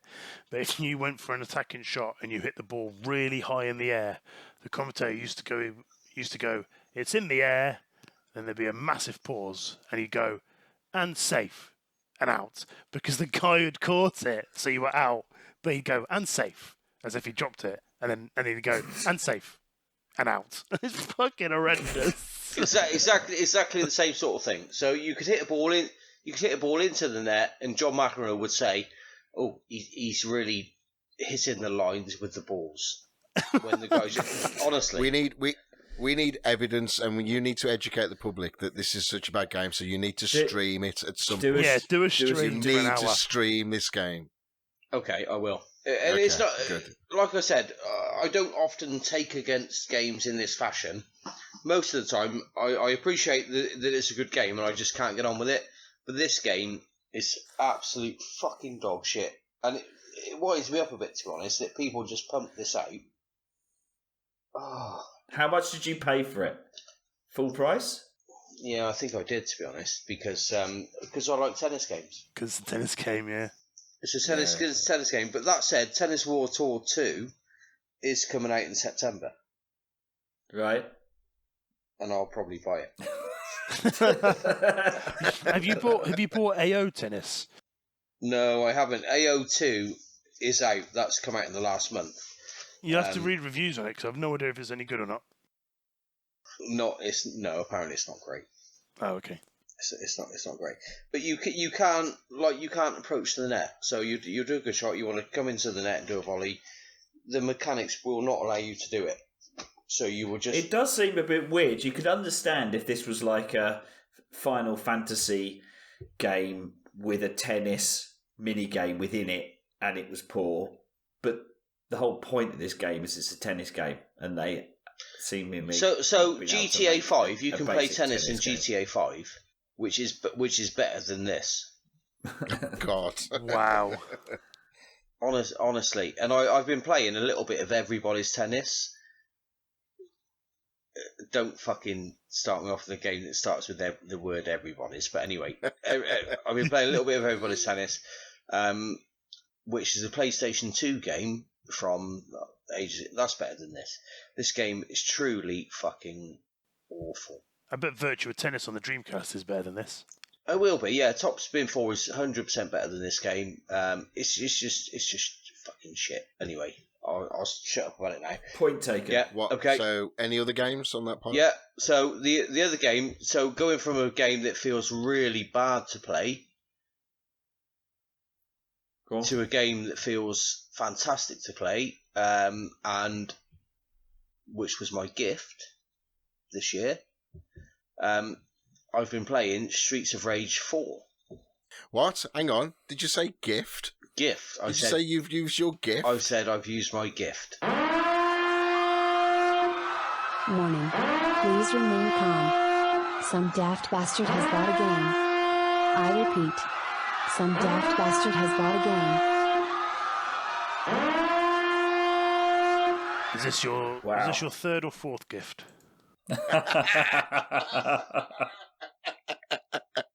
So, it was my birthday in April. I was given some birthday money, and this game was the result of that money. In my eyes, it makes it a gift. If you think that's a joker, then fuck you. It's a gift. Yeah, I don't think we got the energy, to be honest. You've taken it out of us with the tennis. Good. But Streets of Rage 4. Half an hour just on that. I'll be brief. What a fantastic game Streets of Rage 4 is. Cool. Have you guys played the Streets of Rage games from back in the day? Yes. No, I'm not. I don't like them myself, but that's just me. I'm not into brawlers. I'm not into that 2D platformy brawler thing. It doesn't. But but a lot of people are, and I'm really glad that a load of people love it, because it's one of those games where you're thinking, when it was released, you're thinking, oh, it's like the promises of. Remember Micro Machines when they made the remake of that, and I was so excited. Yeah. And it came out, and it was one of the worst games I think I've ever played. I'm so glad I didn't buy it. It was so disappointed, and I'm happy that Streets of Rage wasn't that, because it sounds like everybody who likes Streets of Rage really likes Streets of Rage 4, and that's really it's just awesome. So it's got fan service in it, so there are plenty of callbacks to the original trilogy with some of the bosses or some of the playable characters that you can unlock, or just stuff hidden in the background of the levels. That there are places where you can there are old arcade machines that you can zap with tasers that send you back to levels from the original games. So there's a lot of kind of backwards stuff for people that love the original games, and the gameplay's just fantastic. It feels really nice to play. The hits, the crunching hits, and all the rest of it is just it's great. I'd put it up there with Destiny in terms of just the mechanics are so tight. You just want to keep going back to it and playing it. So excellent. Have you actually completed it? Yeah. Is it a fairly short campaign as well? Is it? Yeah, reasonably. So is this a legit class 5 as well? So you've used your gift and you've properly class 5'd it? Yeah, it's a score chaser. So you kind of play through it, and then you maybe want to play through it again on a harder difficulty and get better scores and all the rest of it. But I played through it with my son, so I've completed a game this month with my daughter Amy, and I've completed a game with my son Daniel, which was brilliant. I also, once we'd finished it, thought about you fuckers and thought, right, I'd better finish this game also on my own, because I know what you bastards are going to say, that you carried me through it. Fair point. As if. As if you would say that. So I completed it solo as well, and I'm kind of playing through it on hard difficulty now. Yeah, fantastic game. If you've played the originals, you've got any kind of interest in that, pick it up. It's, well, what did I pay? 18 quid. Great game. How long do you think it lasted? Just mainlining it like start to end. Was it? Oh, it's only a few hours. It's quick. Oh, is it? But there's loads of stuff to unlock, and there's it's like I said, it's a score chaser. I don't believe that a time is a thingy like that. If you enjoy it, then you enjoy it. It doesn't really matter. But no, you get ranked when you finish a level. So A, B, C, D, S for special rank. All the rest of it is great. But it just feels really nice to play. Any more on your list? No, I'm done. Okay, that's actually not bad, Dave. That's ace. Yeah, so finish 3, and yeah, two of those were the kids. Which is great. Did you finish what? Tennis World Tour. Did you finish Tennis World Tour? Limbo was the other one. You've not written that down. Off. Limbo. Limbo. Mate. Sorry. That's because that was 48 minutes ago that he started. So. Shoot. Sorry. If there's any tumbleweeds in the edit of this, I won't be happy. Oh, don't worry. Right then. So, Rich, what's been going on with you, mate? I've had a superb month, I would say. Excellent. So because of the Horizon Zero Dawn chat, I jumped in because I thought if James is enjoying it, to be honest, I was enjoying it, and I said last night I jumped into it. So I rolled the credits on Horizon Zero, which was good. I was about 15, 16 hours from the end. I thought I was a bit closer. It did take me quite a while. It sort of stretches it out a bit. But it's fantastic. And I was going to mainline it through, but just like James's, I started getting distracted, but enjoying it. But I resisted. I started picking up some metal flowers, started going to some bandit camps, and I was enjoying it, but I was determined to get this through, because what James has said is you can go back. I think I'll do that if I fancy it, but I doubt I'll do it this year. So happy to roll the credits on that. A lot has been said about it. It's a fantastic game. The story was probably my favourite thing. I got into it because of mechanics, but I kind of finished it because of the story. So it is a good one.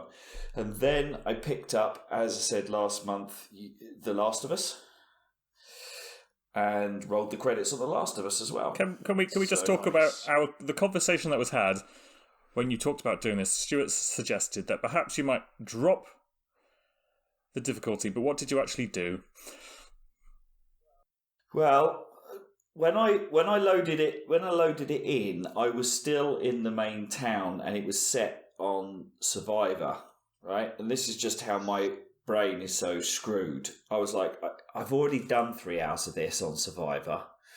I can't be bothered to do those 3 hours again. So I'll do the rest of the story on Survivor. I think that must have been why I put it down. To be honest, that's why I must have. Now I was like, I know why I put this down, because I tried to do it. So just to kind of put the things, obviously had The Last of Us on PS3, got almost to the end of it, got to the bit where Ellie is on her own, just doing her own bit. It kind of breaks up. I don't think there's any spoilers there for anyone. So sort of like they split up. And there's a part of the story. So I'd got to that bit, which is quite a way through. And then I must have got to the remasters and thought, well, if I'm going to do this, I may as well, make a challenge and make it interesting. So I'll start it on Survivor. I completely forgotten about that. And I'd done 3 hours. And obviously I'd got to the point where this is brutal and got bored of it. So that must have been why I stopped doing that. But it's quite a gear change from Horizon. So I didn't. So I thought what I'd do is rather start again. I knew it was on Survivor. I thought, do you know what? I'm going to see if I'm actually going to bother with The Last of Us this month. I'm just going to see whether or not the story drops with me, whether or not it does feel like drudgery. But I think where I got. So I gave it an hour on Survivor. I wasn't going to go back to the beginning because I knew if I went back to the beginning and started again, I was going to have to read all the story again. I probably would get bored. So I was like, push on a little bit. Let's see how this feels. Let's see if I like the world, like the mechanics. Took me a little bit to get into it. Got through in Survivor, and then it all started to click. Then I don't know why. I think maybe because it was a gear change from Horizon, that I was like. Actually, it's a little bit of a palate cleanser. Well, no, Last of Us is not a palate cleanser. It's a dark, depressing world. It's quite the opposite. Not on Survivor either. I mean, there are parts. If you're gonna do it on Survivor, I'm gonna say once I kind of got into the rhythm of it and enjoyed it, you've got to put your mind in. Like, this is kind of how it should be played. You always feel underpowered, overwhelmed, but you get to a point if you can do it. If this kind of the games, you get to the point where you open a door and there will be a pair of scissors, and you will be so happy you found that pair of scissors, and it'll be just the best thing. And you can quickly, you're always making a choice in The Last of Us. Like, do I make a medical kit, or do I make I can't remember what balance is. It's either a grenade, a Molotov. Yeah. So, well, you do one or the other. So you're always making these choices. So I carried on pushing through and thought, I'm just gonna do it. I got into the rhythm, the mindset of it, the sneaking around, the not trying to kill anything. I think there was points where I had the way they balance it on Survivor is that if you look at how many bullets you can pick up versus how many enemies you've got to overcome, and there are points where you have to shoot enemies versus points where you have to miss them. They balanced it exactly, so you have 7 bullets for 7 enemies, and you've got to hit them all in the head to kill them once, otherwise you don't have enough bullets to get through, and then you have to redo it and think it. So I think it ticked a couple of boxes on the old kind of turn-based strategy love I have, really. So yeah, got through that. Story's excellent. When you said The Last of Us 2's coming out, to be honest, I was like, that's fantastic. I don't think I'll hanker for it in June when it comes out, because a bit like Horizon Zero Dawn, it's too soon. It's too soon. I need to step back from that world. I'm not ready for it. I still got it's not the DLC, is it? It's there's like side stories. Left it's only the one. I think it's called. Is it Left Behind? Left Behind. Duane, have you done that? Has anyone done that? Yeah, I've done it. Yeah, it's really good. Yeah, it's good. Yeah, actually, the most annoying thing is, it's really good. I just wish there was no combat in it. It's one of those things where the story's just so much better than the actual game itself. But it's just my opinion. I'm glad I enjoyed it. I'm glad I'm glad I did it on Survivor. It feels like the true way to do that game. But I think what will happen is by September, I'll start seeing that game. I'll start thinking, do you know what? I do want that game. So I think I'm going to have, for my Joker, I'm going to have a bit of a balance. So is Cyberpunk coming out again? And if I'm completely lost on that, that's still coming this year. It's still scheduled to come out. So that's I think that's now going to be my conflict. Those two, and then so that was great. So that is two of the biggies. And I was thinking, do you know what? Actually, I'm finding, the Year of Shame relatively easy because I'm really enjoying these games. But now I look at my pile of shame now and I'm thinking, do you know what? I am running quite low on the big games I really, really wanted to do. So I've got a Trello board running. And I've kind of labelled the ones that I want to complete. You say a Trello board? It's like a game track. It's a game tracker sort of thing. Yeah, just game tracker. Yeah, I've made up with some own kind of spreadsheet.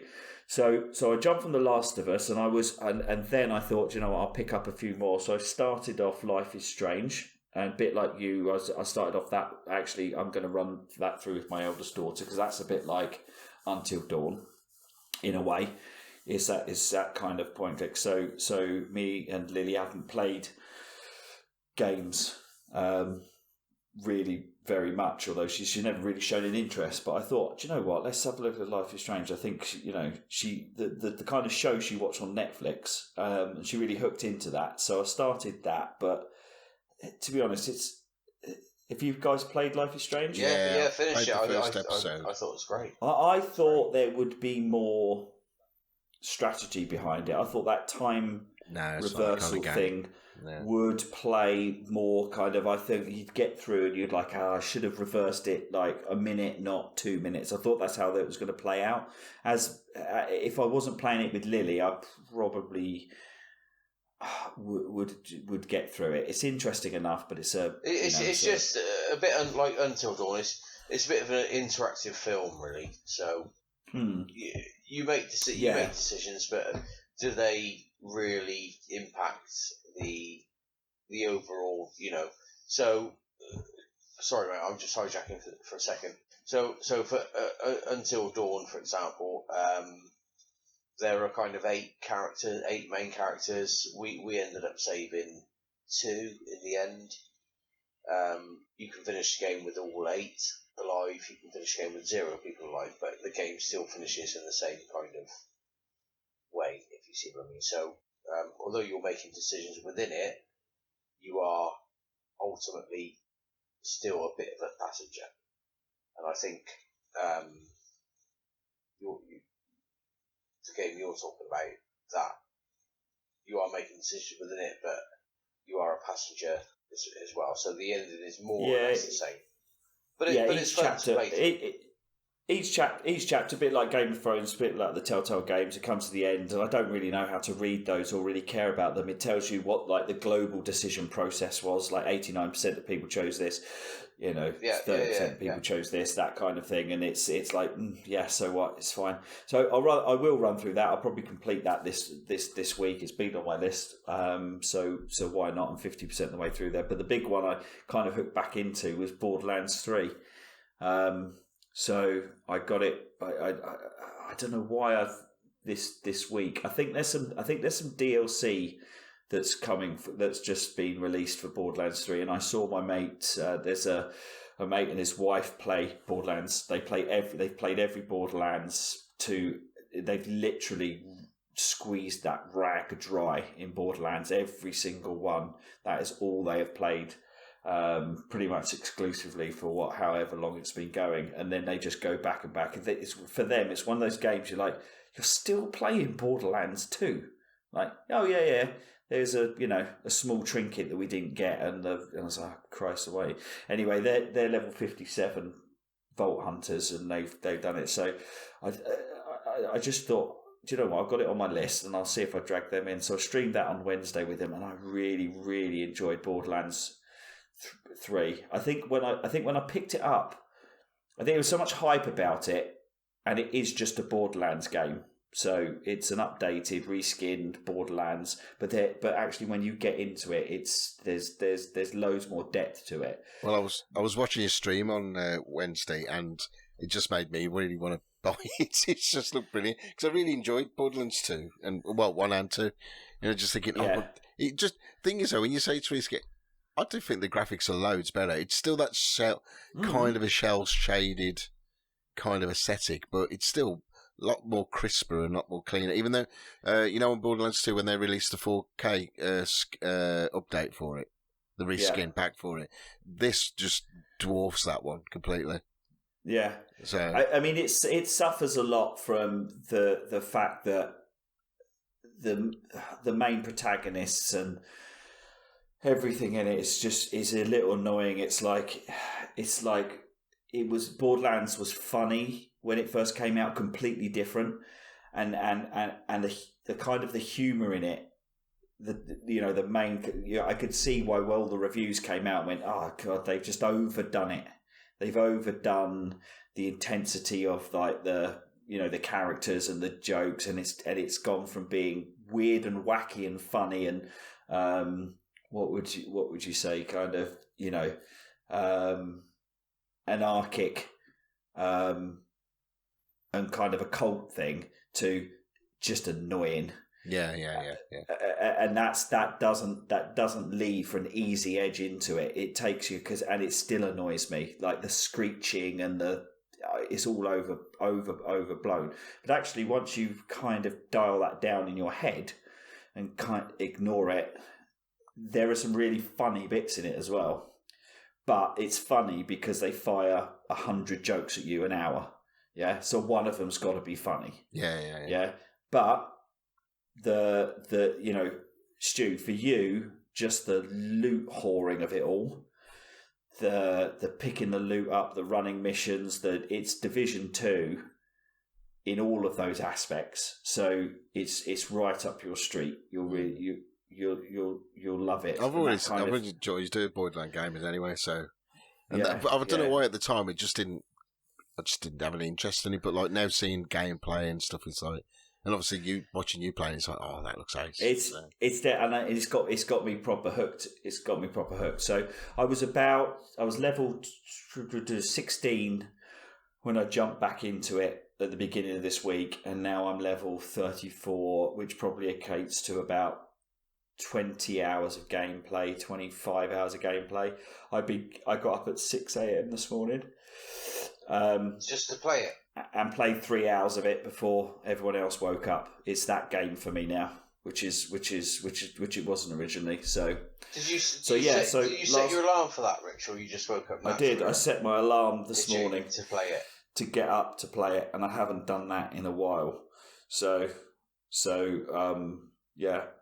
And after this, I'll probably go on and play it till 3, or set my alarm again at 6 and play it. So yeah, so some big ticks off the list: Last of Us, Horizon Zero Dawn, and Borderlands 3. Excellent. I'm 75% through, so that'll nail that. So good month. Awesome, Duane. Bit of a slow month for me, unusually, but I did finish. Shut up, you. Yeah, it's running out. I did finish and platinumed Horizon Zero Dawn. I think we've talked about this game quite a lot. This podcast. Don't really need to go into this a bit any more than thoroughly enjoyed it. Totally engaging. I did at one point. My other half brought me a cup of coffee whilst I was playing, and I just sat and read through a lot of the data entries and stuff, and the story is amazing. Like the backstory is just, it's there. So people say, oh, that game doesn't have a story. I did actually read that as a complaint. Oh, the story's not very good. It's like, actually, the story's bloody amazing. That can't be true. Did somebody said that? I'm like, what, do you play the same bloody game? But anyway, the backstory and everything, it's just really rich and detailed. Do you have to read the story though? Or is the story no, the story that's given to you is story enough, but there is more if you want it. I think that's the fairest way of saying it. There's and I think that's why I want to dip back in, because I know there's more to it, and I loved it. There's more. If you go and find all the vantage points There's like a little bit of a sound clip with each one, but there's also text entry with each one of those as well. If you read those, that's quite a dark story, which goes with that's like one person's story, and that's quite good. But anyway, and it was interesting. The guy who plays Silence. Don't know if he's the guy who does the voice for Savala and Destiny. I was like, oh, it's that guy, and he was also in Lost. Nerd connection. Yeah. And The Wire. Yes, I think so. Yeah. Yeah, he's one of the one of the guys in The And Wire. he's in Wreck-It Ralph, by the way. Okay, well there you go. He has a very distinct voice, doesn't he? He's just every single thing. He's exactly the same. Candor and absolutely. I dipped in and I promptly turned off quite quickly. I thought it was time to give it a go. Bloodborne. And I was like, I played for about 20 minutes, died probably about 7 times. I went, yeah, fuck this shit. And then I decided to move on to Bioshock. So I probably played that for a couple of hours. Really enjoying Bioshock again. I played it a long time ago on the Xbox 360. Thoroughly enjoying it. That's... Sorry. What? Can I just interrupt? You can. You can. Yes. So be careful with what you're going to say, though, Dave. Have a think, just in case it backfires. Yeah. So Duane has played a game for like 10, 20 minutes. A game that's considered a classic. No, it's classic. Yes. Decided, fuck this, I've had enough. I'm not playing it anymore. I was dying too much, so I haven't. He says that. I haven't classified. Nobody says a word. But you say that with nobody says because a you used word. to do it with 75%. But what I didn't say was I have classified it, and I'm like binning it off. I've just moved it off back to my list again. I might go back to it. I might not. This is absolute bullshit. To be fair though, Dave, if you said about that with Bloodborne, I might. Yeah, I think we would have gone. Yeah, fair enough. The MO normally is to take the P. However, I would have gone. Yeah, completely. I've got Bloodborne on my list. I don't want to play it. No, I was going to say my list. I've got Dark Souls 2. I paid full price, digital download, 60 odd quid. Do not want to play that game. I'm not playing it. Not doing it. Yep. But it's still on my pile. I might go back to it, but it was just fucking frustrating. That's fine. It's just a point of interest. No. Carry on. Point of order. Carry on. Class 5 engagement. Nobody said anything about it. You crack on, mate. I don't know what I'm going to do with it. I might go back and give it another go, but I don't know. It's just so difficult. Like, how do people enjoy this game? How do you garner any kind of pleasure from this?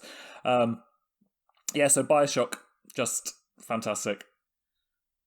I decided that it was time to go back and to give that one another go, just as a sort of a quickie, because as you say, you can sort of knock it out in about 10, 12 hours. So really enjoying that. Don't know what I'm going to do next after I finish that. I've got an idea of something, but I'm not going to say anything. That's me. Why? Because I don't. Why are you not going to? What's on your list? I don't want to say anything. Pac-Man, this is next. I reckon Pac-Man. I don't want to say anything just yet. I'll keep you posted. So we'll leave it on that intriguing. What's it going to be? So for me, I've had kind of a good month, really. I think I've completed 3.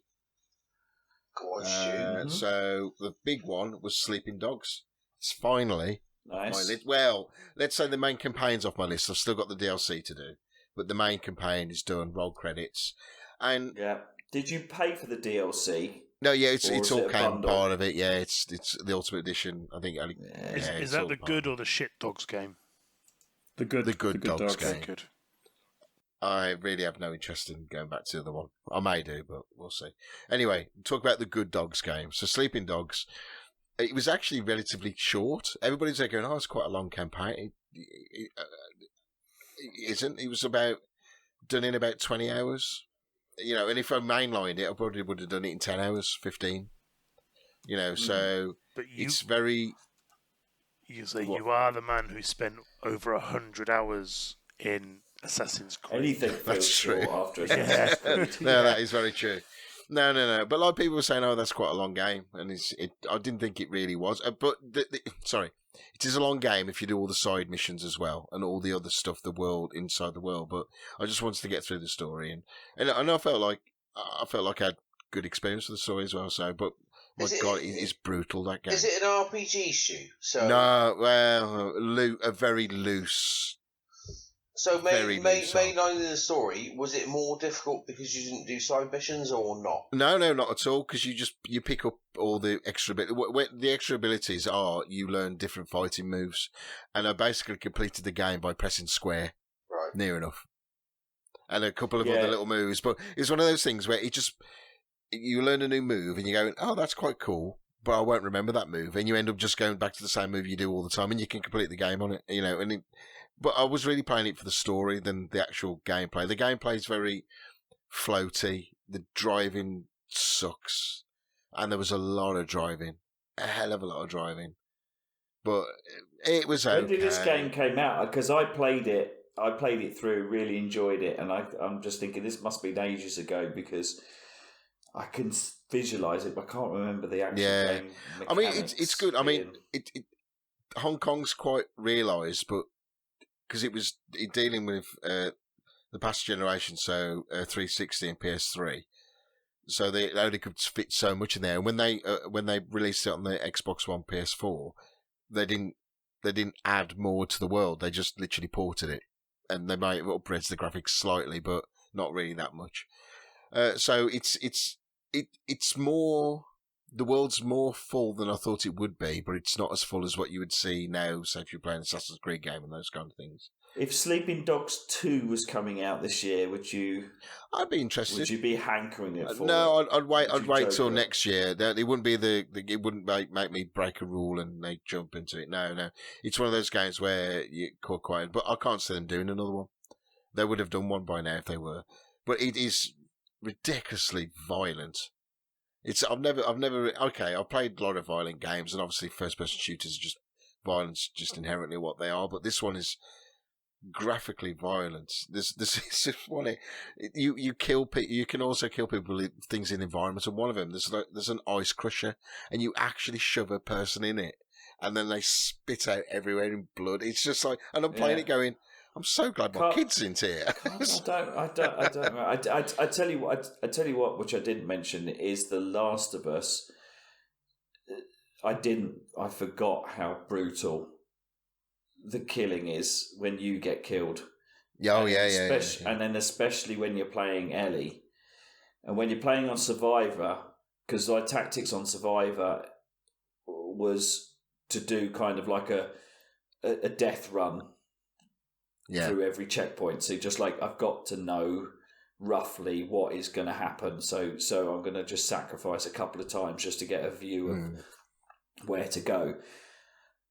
When you have to see it, which is as a teenage girl get brutally strangled like 5 or 6 times, it becomes quite tiring. But I thought Sleeping Dogs was more GTA violence. But I've never really played a proper GTA. Now, I've got GTA 5 on my list just to play the campaign. And a lot of people are saying, it's a lot like GTA 5. So, but I don't know. It's like more itchy, scratchy violence, really, is it? Yeah. Or is it? No.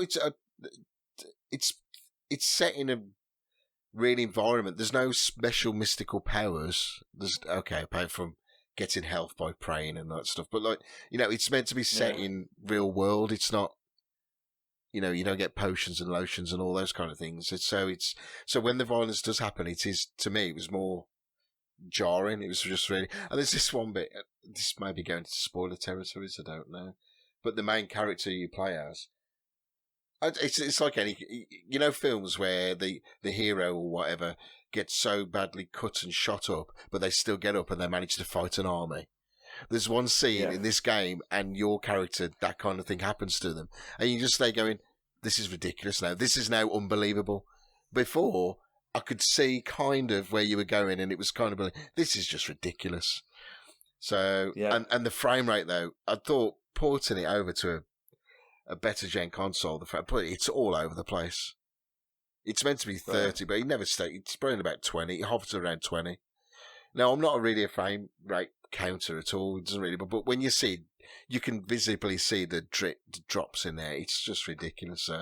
But my overall impression of the game is it is great, and I do recommend it because it's only when it goes on sale, it's only £3 and you get the lot anyway. So how old is it then? No.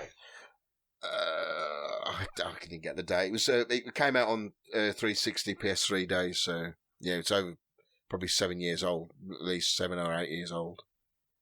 So, do you think it's still inside the window then of being playable? But yeah, because they released it on the PS4. They've done little bits. I'm sure I've got the original version and I can't remember how it played, but I'm sure they've done tweaks in that, and it was playable. It definitely was. It's just have you ever seen a film called Old Boy? Yes, love Old Boy. Fantastic film. Because that's what I kind of got the kind of no, feeling. I didn't at all. I didn't at all. No, was it not? No, at all. Nothing like it. No. Did nobody eat an octopus in it then? No. So yeah, do you know he really ate an octopus? Yeah. Oh, really? Crazy bastard. Yeah. Well, go and search for Old Boy, and then octopus, and then but outtakes. Yeah, okay. And watch him actually do it. He absolutely. That's dedication to the role. That is. Yeah. The director said to him, like, you just don't have to do this. and he was like, I've committed to doing it. I'm gonna do it. It's really difficult to watch. But yeah, I don't know why that popped into. I think originally, I think maybe that's what I thought this might be. But yeah, it's nothing like it's a good game. Yeah. No, it's a good game.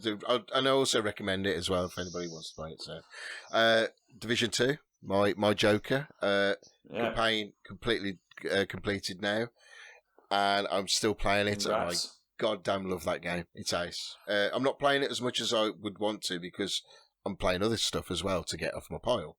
But every time I jump in, there's still a few people, MLG as well, who play on there as well, so I'll jump on with them, and it's just great. So it's really good. Happy with my Joker, got no complaints there.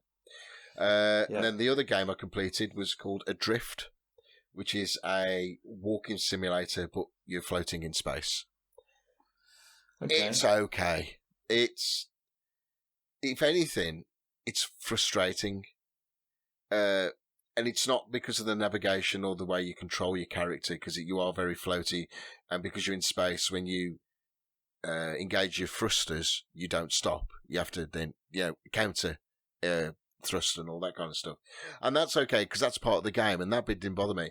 What bothered me was trying to find what your next objective was, because there was a kind of a map, and there was kind of an indicator of where you had to go, but it really didn't tell you. You ended up, because every bit of environment looked the same, you ended up going to the same place over and over again because you got confused when you're in Spain. You're trying to navigate, but you go, I've not been over there. You have. You've been over there about 17 times. It's just that you're at a different angle, so you didn't recognise it. Are they not giving you that information to be purposely obtuse, to give you some kind of, if you were in space, it would be a bit. Yeah, was it intentional? You know what? It took me 8 hours to complete that game. If I knew exactly where I was supposed to be going, it would have been done in about an hour and a half to 2 hours. Right. That's how short this game is. It's not a long game. And I swear a lot of it was padding.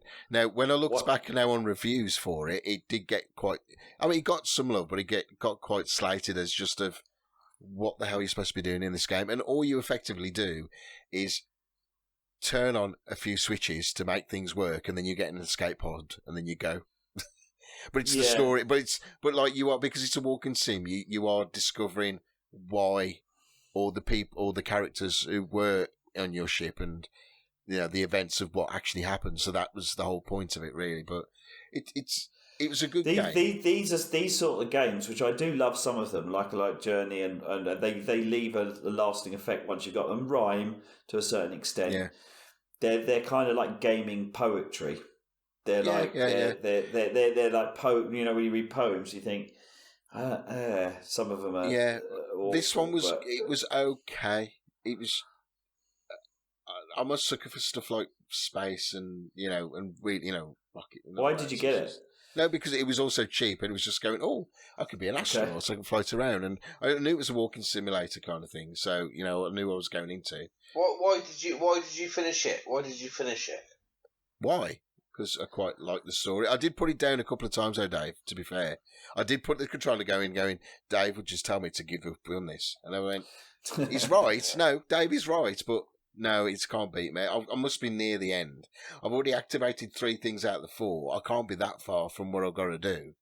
And I just carried on with it. And I did like it. And the payoff, it was okay. It was okay. It was probably a palate cleanser for Sleeping Dogs so Division 2. You've wasted your time playing a shit game because you thought you should finish it rather than just... I didn't say it was shit. I said it was frustrating. Mate, you're not giving it a glowing review, are you? I'm giving it probably... If I was going to give a score out of 10, I'll probably give it a 6 out of 10. That's not a bad review. There are better games on your pile that you could have been playing than this game. Yeah, you're probably right, but I did not know about this one until I actually started playing it. And it's not that long a game. I enjoyed it. It was okay. It was just frustrating, that was it. But I've completed it, done. And it's a genuine Class 5 done, Dave. Tick. At some point, I'm going to get one of you fuckers to agree with me about this ditching games business. Yeah, but the point is you played it. It's give it is like watch it. It's giving the developers a chance. Yeah, it was okay. It could have been better. You're right. It could have been a lot better, but it was okay for what it was. My next one is because of the Everybody's Golf. Unfortunately, I couldn't join in the actual Davis Challenge, but I got it on the Vita. So I've been playing a lot of Vita. And you know what? I love that game. I can't believe I've never really played it because it was free with PS Plus. And I love it. And I can't wait till next year so I can buy... Yeah, I want to buy the PS4 version. Oh I really enjoyed the Vita version, so it was really cool. And I've got so many problems with this game. So many problems. And then a complete failed attempt at going back into Fallout 76. Now, we're recording it on a Saturday. On the Friday, I was meant to be streaming Fallout 76, and my PlayStation decided to have a crap the bed and delete the game.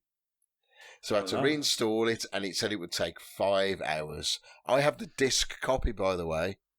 Yeah. The disc copy, 5 hours, because it had to download a whole massive big patch thing. So, Stu, you don't have Call of Duty, do you? No, honestly, mate, that game is taking the piss. Is absolutely taking the piss. They had It's awful. It's almost illegal. There must be law against it because what was this week's patch, James? 22 gig. Another 22 gig. That takes the, and I can't see a notable difference in the game. See, that was a patch. This was a full reinstall of the game. Yeah, and so this game is taking up 178 gigs on my 178. 178, yeah. That's insane. Get rid of it. It is. It's insane. And so we were going to jump on Wednesday, was it, James? It was, yep. Wednesday.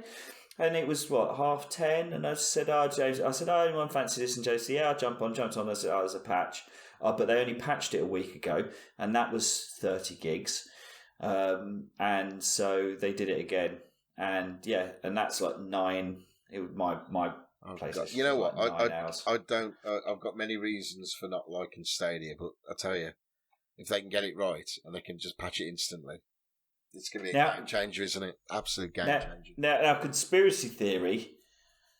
Have Infinity Ward got any shares in Stadia? Are they breaking all consoles just for this? Maybe. It has to be. I cannot just anyway.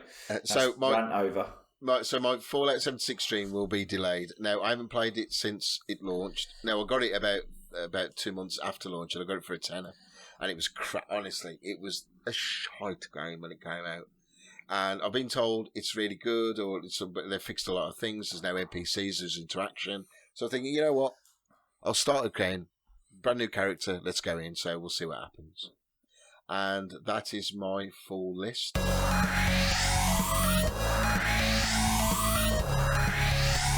Dave is challenged.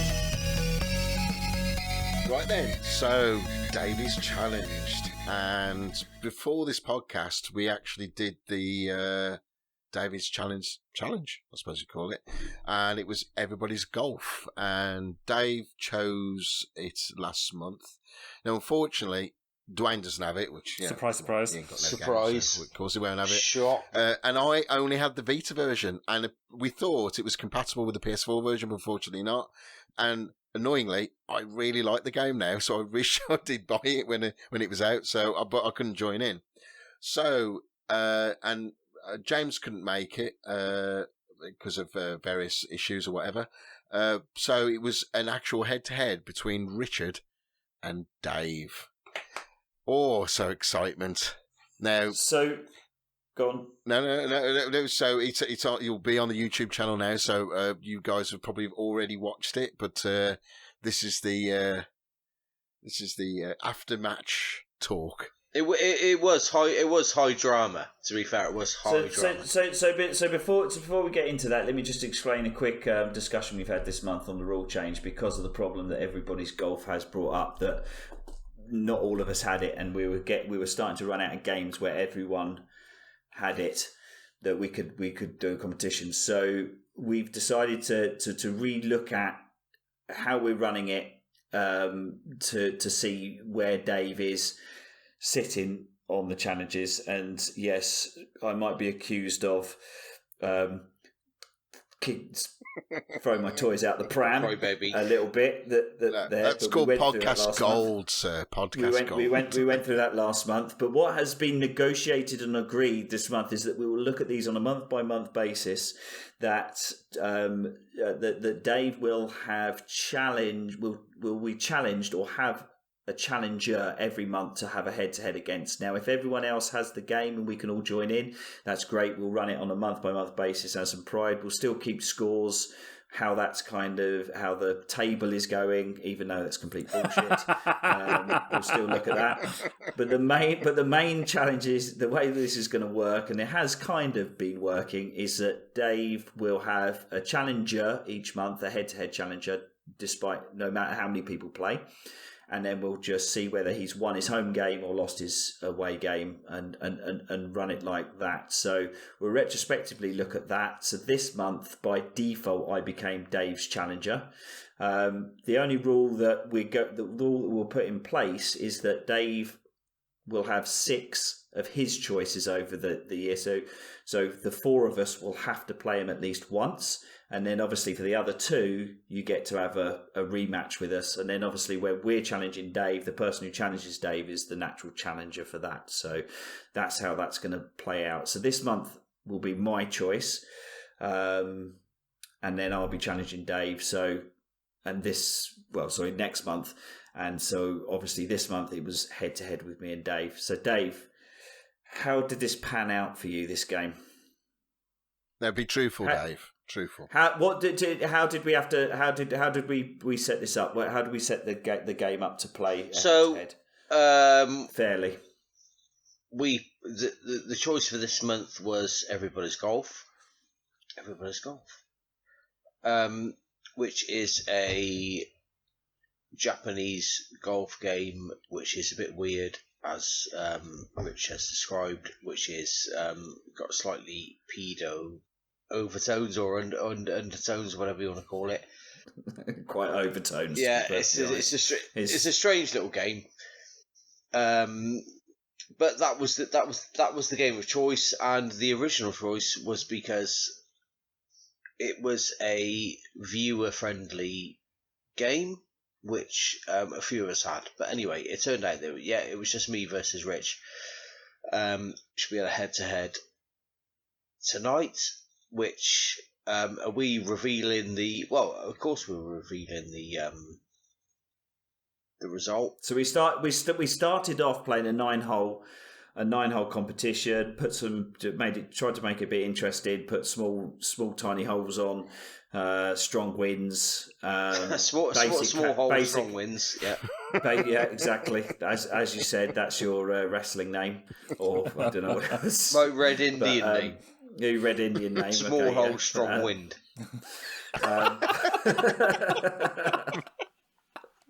Oh, that's so wrong. That was probably the most enjoyable thing that came out of this game. I hate this game. I hate the atmosphere. I hate the constant beeping and noise and supposedly endorphin triggering rewards of every shot that comes up. It's just because you're a miserable chaos, old man. really. Visual, it's just saccharine and all that. But anyway, we decided to play 9-hole to get it done. Play basic characters, which were so there was a level playing field to make sure that very level. But because we were quite late to the because we'd left it again because I hate this game and I don't think anyone was really interested in it, were they? Apart from Stu, who actually didn't have it. We weren't really that enamoured. I played with James in the week and I just got so bored after that. After I made a mistake and got a couple of holes down, I was just like, talking to James for any period of time will do that to you. Yeah. Unfortunately for you, Dave, we weren't talking, you twat. Yeah. So we played 9 holes. We got you got 2 up. I tried to do a ridiculous little round the tree. Got 2 down, and then what happened, Dave? Yes, what did happen, Dave? Yeah, what happened, Dave? I was lined up to take my shot. I received various messages on my phone from Mr. Yarwood, which kind of made me glance to my left to look at my phone. When I looked back at the game, I've run out of time. I didn't realise that the shots were timed. My time had elapsed, which you would think, okay, that just means I've dropped a shot and we'll continue where I've dropped a shot. But no, it booted me from the entire game. Well, it just finished the match, Rich, didn't it? It just finished it. It was the weirdest thing. It was shit, so we had to start again, basically. Yeah, so we didn't have a lot. We didn't have a lot of time, so we decided to plumb to get it done for a 3-hole, random 3-hole shoot off. Yeah. Yes, we did. Yeah, so we went for a 3-hole shoot off, which first hole there was drama in it. I won the first hole. You certainly did. So I need to just ask a question. How far did you hit your very first shot on the first hole, Dave? How many yards did it go? I don't remember the exact number, James. But was it more than Richard's? If you were to compare it to Richard's first shot, I would say it was approximately 30 yards further. Now, correct me if I'm wrong, but Rich, was your maximum driving distance 180 something? Yeah, it was 180 yards. It was 200. Let's get it right. It was 200. 200. Yeah, 200 was my maximum. And Dave could hit the ball 235, I think. 232. No, it was 242 because it wasn't 242. It was 232. So from the start, Dave could hit the ball minimum of 42 yards further on his first shot. Because he obviously didn't reset his character properly. I suspect what it does is when you create a new character, is it transfers. Viewers/listeners, I will refer you to the video on YouTube that shows me starting a new character. Case closed. Apart from the fact that you can hit the ball 40 yards further than Rich. Well, yeah, what James just said is he copies the character what you've got, or the. No, I started a new character, and so there is a level of controversy here because Dave was playing a level 6 character had 40 yards extra, but that's fine. Let's drop that for now. Let's pick that up on the reprise for this discussion. Let's just talk us through the holes. So we got the first one, you were 1 up. We tied the second hole. But why? How did that happen, Dave? How did you? I mean, what didn't you have it in the bag? Didn't you have like a really easy shot and then for some reason twatted it past the hole? Sorry, I forgot about that. Isn't that something that happened? Go on, Dave. I would just I'm gonna give Stuart Whitehouse the nod now. which is prearranged. He has a magical edit button, which will edit out one of the words in the following sentence I'm going to say. I'll leave it to the listeners to decide which word has been edited out. You know full well what happened. You're just dragging this out for some kind of perverse pleasure. But the listeners need to. Well, I think that the listeners should just go and watch what happened. I was watching it and I was like, what the fuck did you just do? What?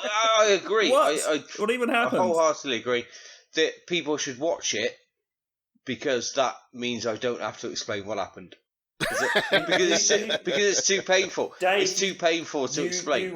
You were one up. It was the last hole. A draw. A draw, a par each would have mean you won. You were 13 yards from the pin, which means even if you managed to duff it, you would have been and you're a good putter. I did somehow managed to hit it about 60 yards. I did snatch defeat from the jaws of victory. 60 yards. It happened to be as Duane came onto the chat. And all that hole, you were saying, don't worry, Rich. I was saying, look, you have got it here because my tee shot, I've never hit such a bad shot. I only went about 50 you just yards, putted off the tee, basically. Completely putted off the tee, which is just standard for me. So you were on the side of the green, and you said, but the pressure always gets to me, Rich. Don't worry. And I was thinking, well, that proves to be the case, though. You could just drop the good, and that shot went in. The rough. Past the hole. The only thing I can say in my defence is that because of the rule, not the rule change. I don't want to say it's a rule change, but the rule. What should we say? What word should we use to make it sound not as cheaty as it is? There isn't one. There isn't one. What's cheaty, Dave? Well, no, the reset, the rule reset. Then, so from what we initially had, I probably would not have picked everybody's golf as a game to play because I picked everybody's golf. Because unlike the title, nobody had it. Stu didn't have it. I had it. But he thought I had it. Well, I did have it. He thought the Vita version was compatible. Admittedly, it should have been called Somebody's Golf, not Everybody's Golf. Somebody's Golf. Yeah. So the final the result is, because to be honest, Dave, I wouldn't have wanted to be the challenger on this one. It was as you could see, it was a pretty dire game. This is painful. Rich won, but I would not have picked this game if we had been doing the one-on-one thing from the off. I would have picked something else, and I probably would not have picked this jam. I was picking games for the entertainment of the wider audience. But Dave, ironically, you're not bad at this game. You're good. You're relatively good at this game. It's the pressure. You just crumbled under the pressure. Well, as I said that I would. You were all over me in the first. Cheating aside,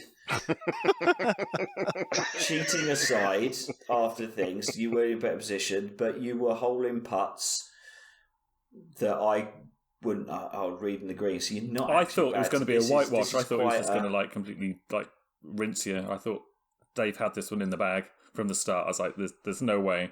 And then suddenly, I don't know what happened. What happened? Thank you for that. Thank you for that input there, Duane. Thank you. That's made me feel pressure.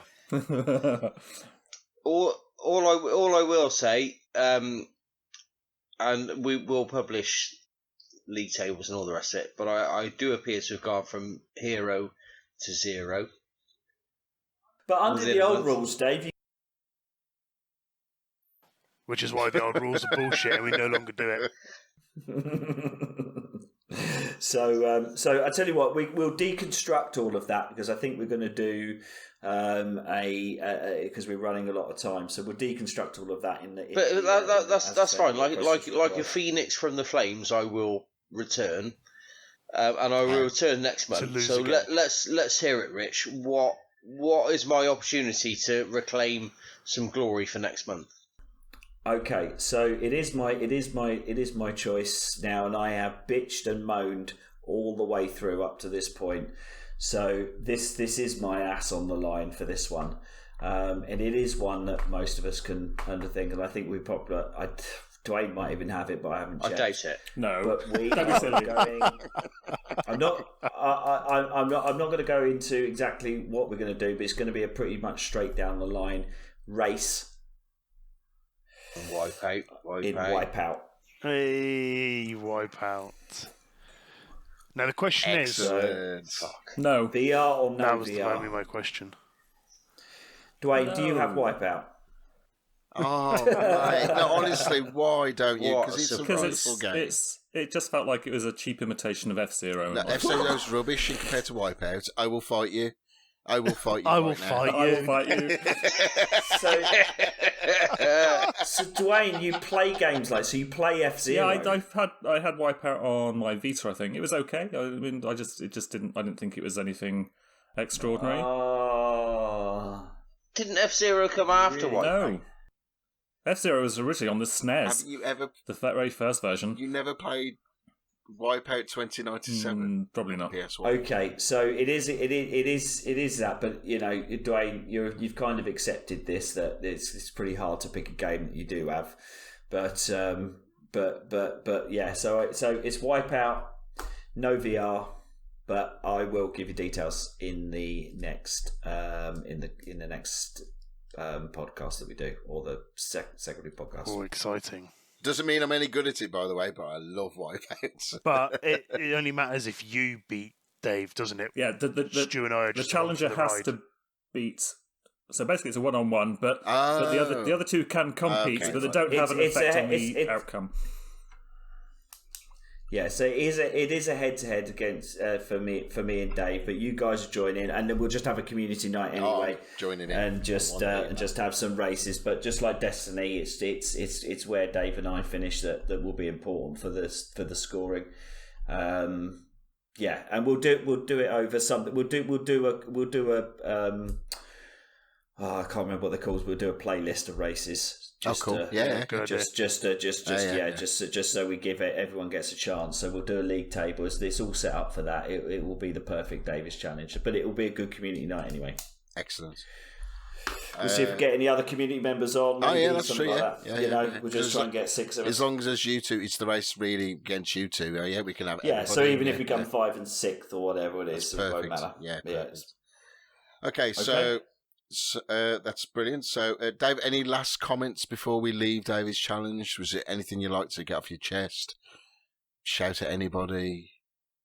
Be happy. The only thing I will say is that the focus has shifted from games that we all own to be. I can't include Duane in that, obviously. I don't own any. That's funny. But from the choosing games that most of us own, the focus has shifted to choosing games that I'm fucking good at, that I'm going to do you bastards on. You choose a game, and it's only one other person on this podcast needs to have it. Yeah. For you to challenge them, exactly. So you this rule change will be good for you because we're only halfway through. So that after you get beaten at Wipeout, you will still have three challenges. If that happens, which it may not, but exactly it does change the focus a bit going forward. So I already have you can pick the game in chosen. Pick a game, pick a victim. That's how you got to think. It does change the focus. I've already chosen it. So, but what it also let's see what does happens. is heap a shitload more pressure on you. Massive more pressure on you. That's absolutely fine because I'm going to choose games that only I play that you guys don't. And there Well, one of us has to have Well, we have to have it. Yeah. I know you have to have it, and my next game, at least two of you have. At least two of you have, but you don't play it. You do not play it, and I do. So Fine. That's fair. That and then your away games, you're challenged about a game that you might be good at. That's how this will balance. okay, yeah. Cool. Right then. Exciting. So now we've ran. God, we're so bad at podcasting because we can't keep to any of our How long timings. have we However, gone for? well, 2:45 currently. 2.5 hours, I think, when I do the edit. But anyway, so what we've decided to do, because we've had quite a few questions, and I'm so excited because we've actually had an MP3. Oh, good questions as well. Some really good questions. God, We can't just that's what I wanted as well. Over. So what we're going to do is we're going to skip Duane's community, but we're going to have a special episode of just the questions, which will probably be about an hour long. It's not too bad, but there's some good questions as always. So we're going to go now straight to Stu's housekeeping.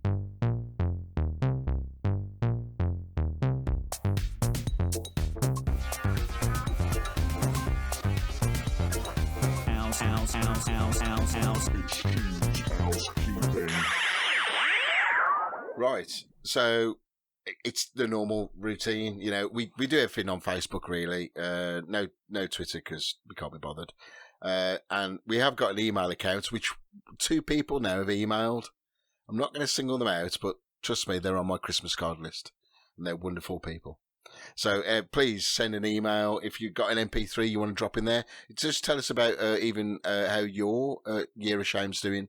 You may want to put it there, or if you want to do questions, put it in an audio file. Quite happy to answer them on a special, obviously, not in this episode. So, but housekeeping. So we got a YouTube channel. You just search for Year of Shame. On there, we've all got all the previous seasons of podcasts all archived on there as well. We've got also a special section on David's Challenge now, so there's a playlist just for David's Challenge if that's what you're interested in, or all of our streaming. So maybe my failed attempt at, well, not failed, it is now, but like when I actually get Fallout 76 working, that'll be on there. But we've got Rich's Borderlands 3 stream and things like that, so all be good. If anybody wants to email us, it'll be yearofshame@gmail.com. And that's it, really. It's fairly nice and short. Any end of the business, anybody? God, no. No, God, no. Absolutely not. Let's set me free.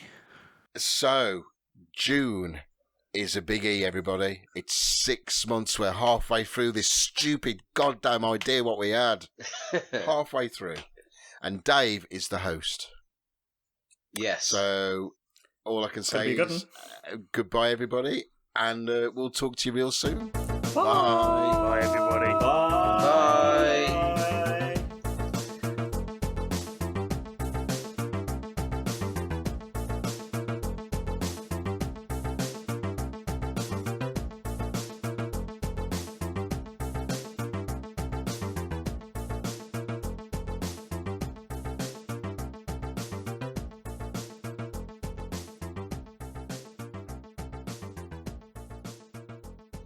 My wife's telling me to keep the noise down.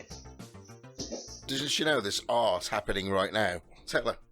She doesn't understand. Tell her that she Uncle Santa, she doesn't creepy understand, Uncle Santa. Right, she doesn't understand the quality of what She the doesn't output understand that we're putting through now, and the many hundreds of people that are waiting for this podcast. Show her the picture of Rich sitting behind his kill room, and see if she changes her mind then. His kill room. Why is it a kill room? Because you got sheets everywhere, man. It's like American Psycho. Slicing Is that what your kill room looks like? Mate, I haven't got a. I don't think any other us have got a kill room. Where do you do your killing then? Well, we don't kill. Outside, other people's houses. Fair enough. I wouldn't want to kill on my own doorstep. In the park.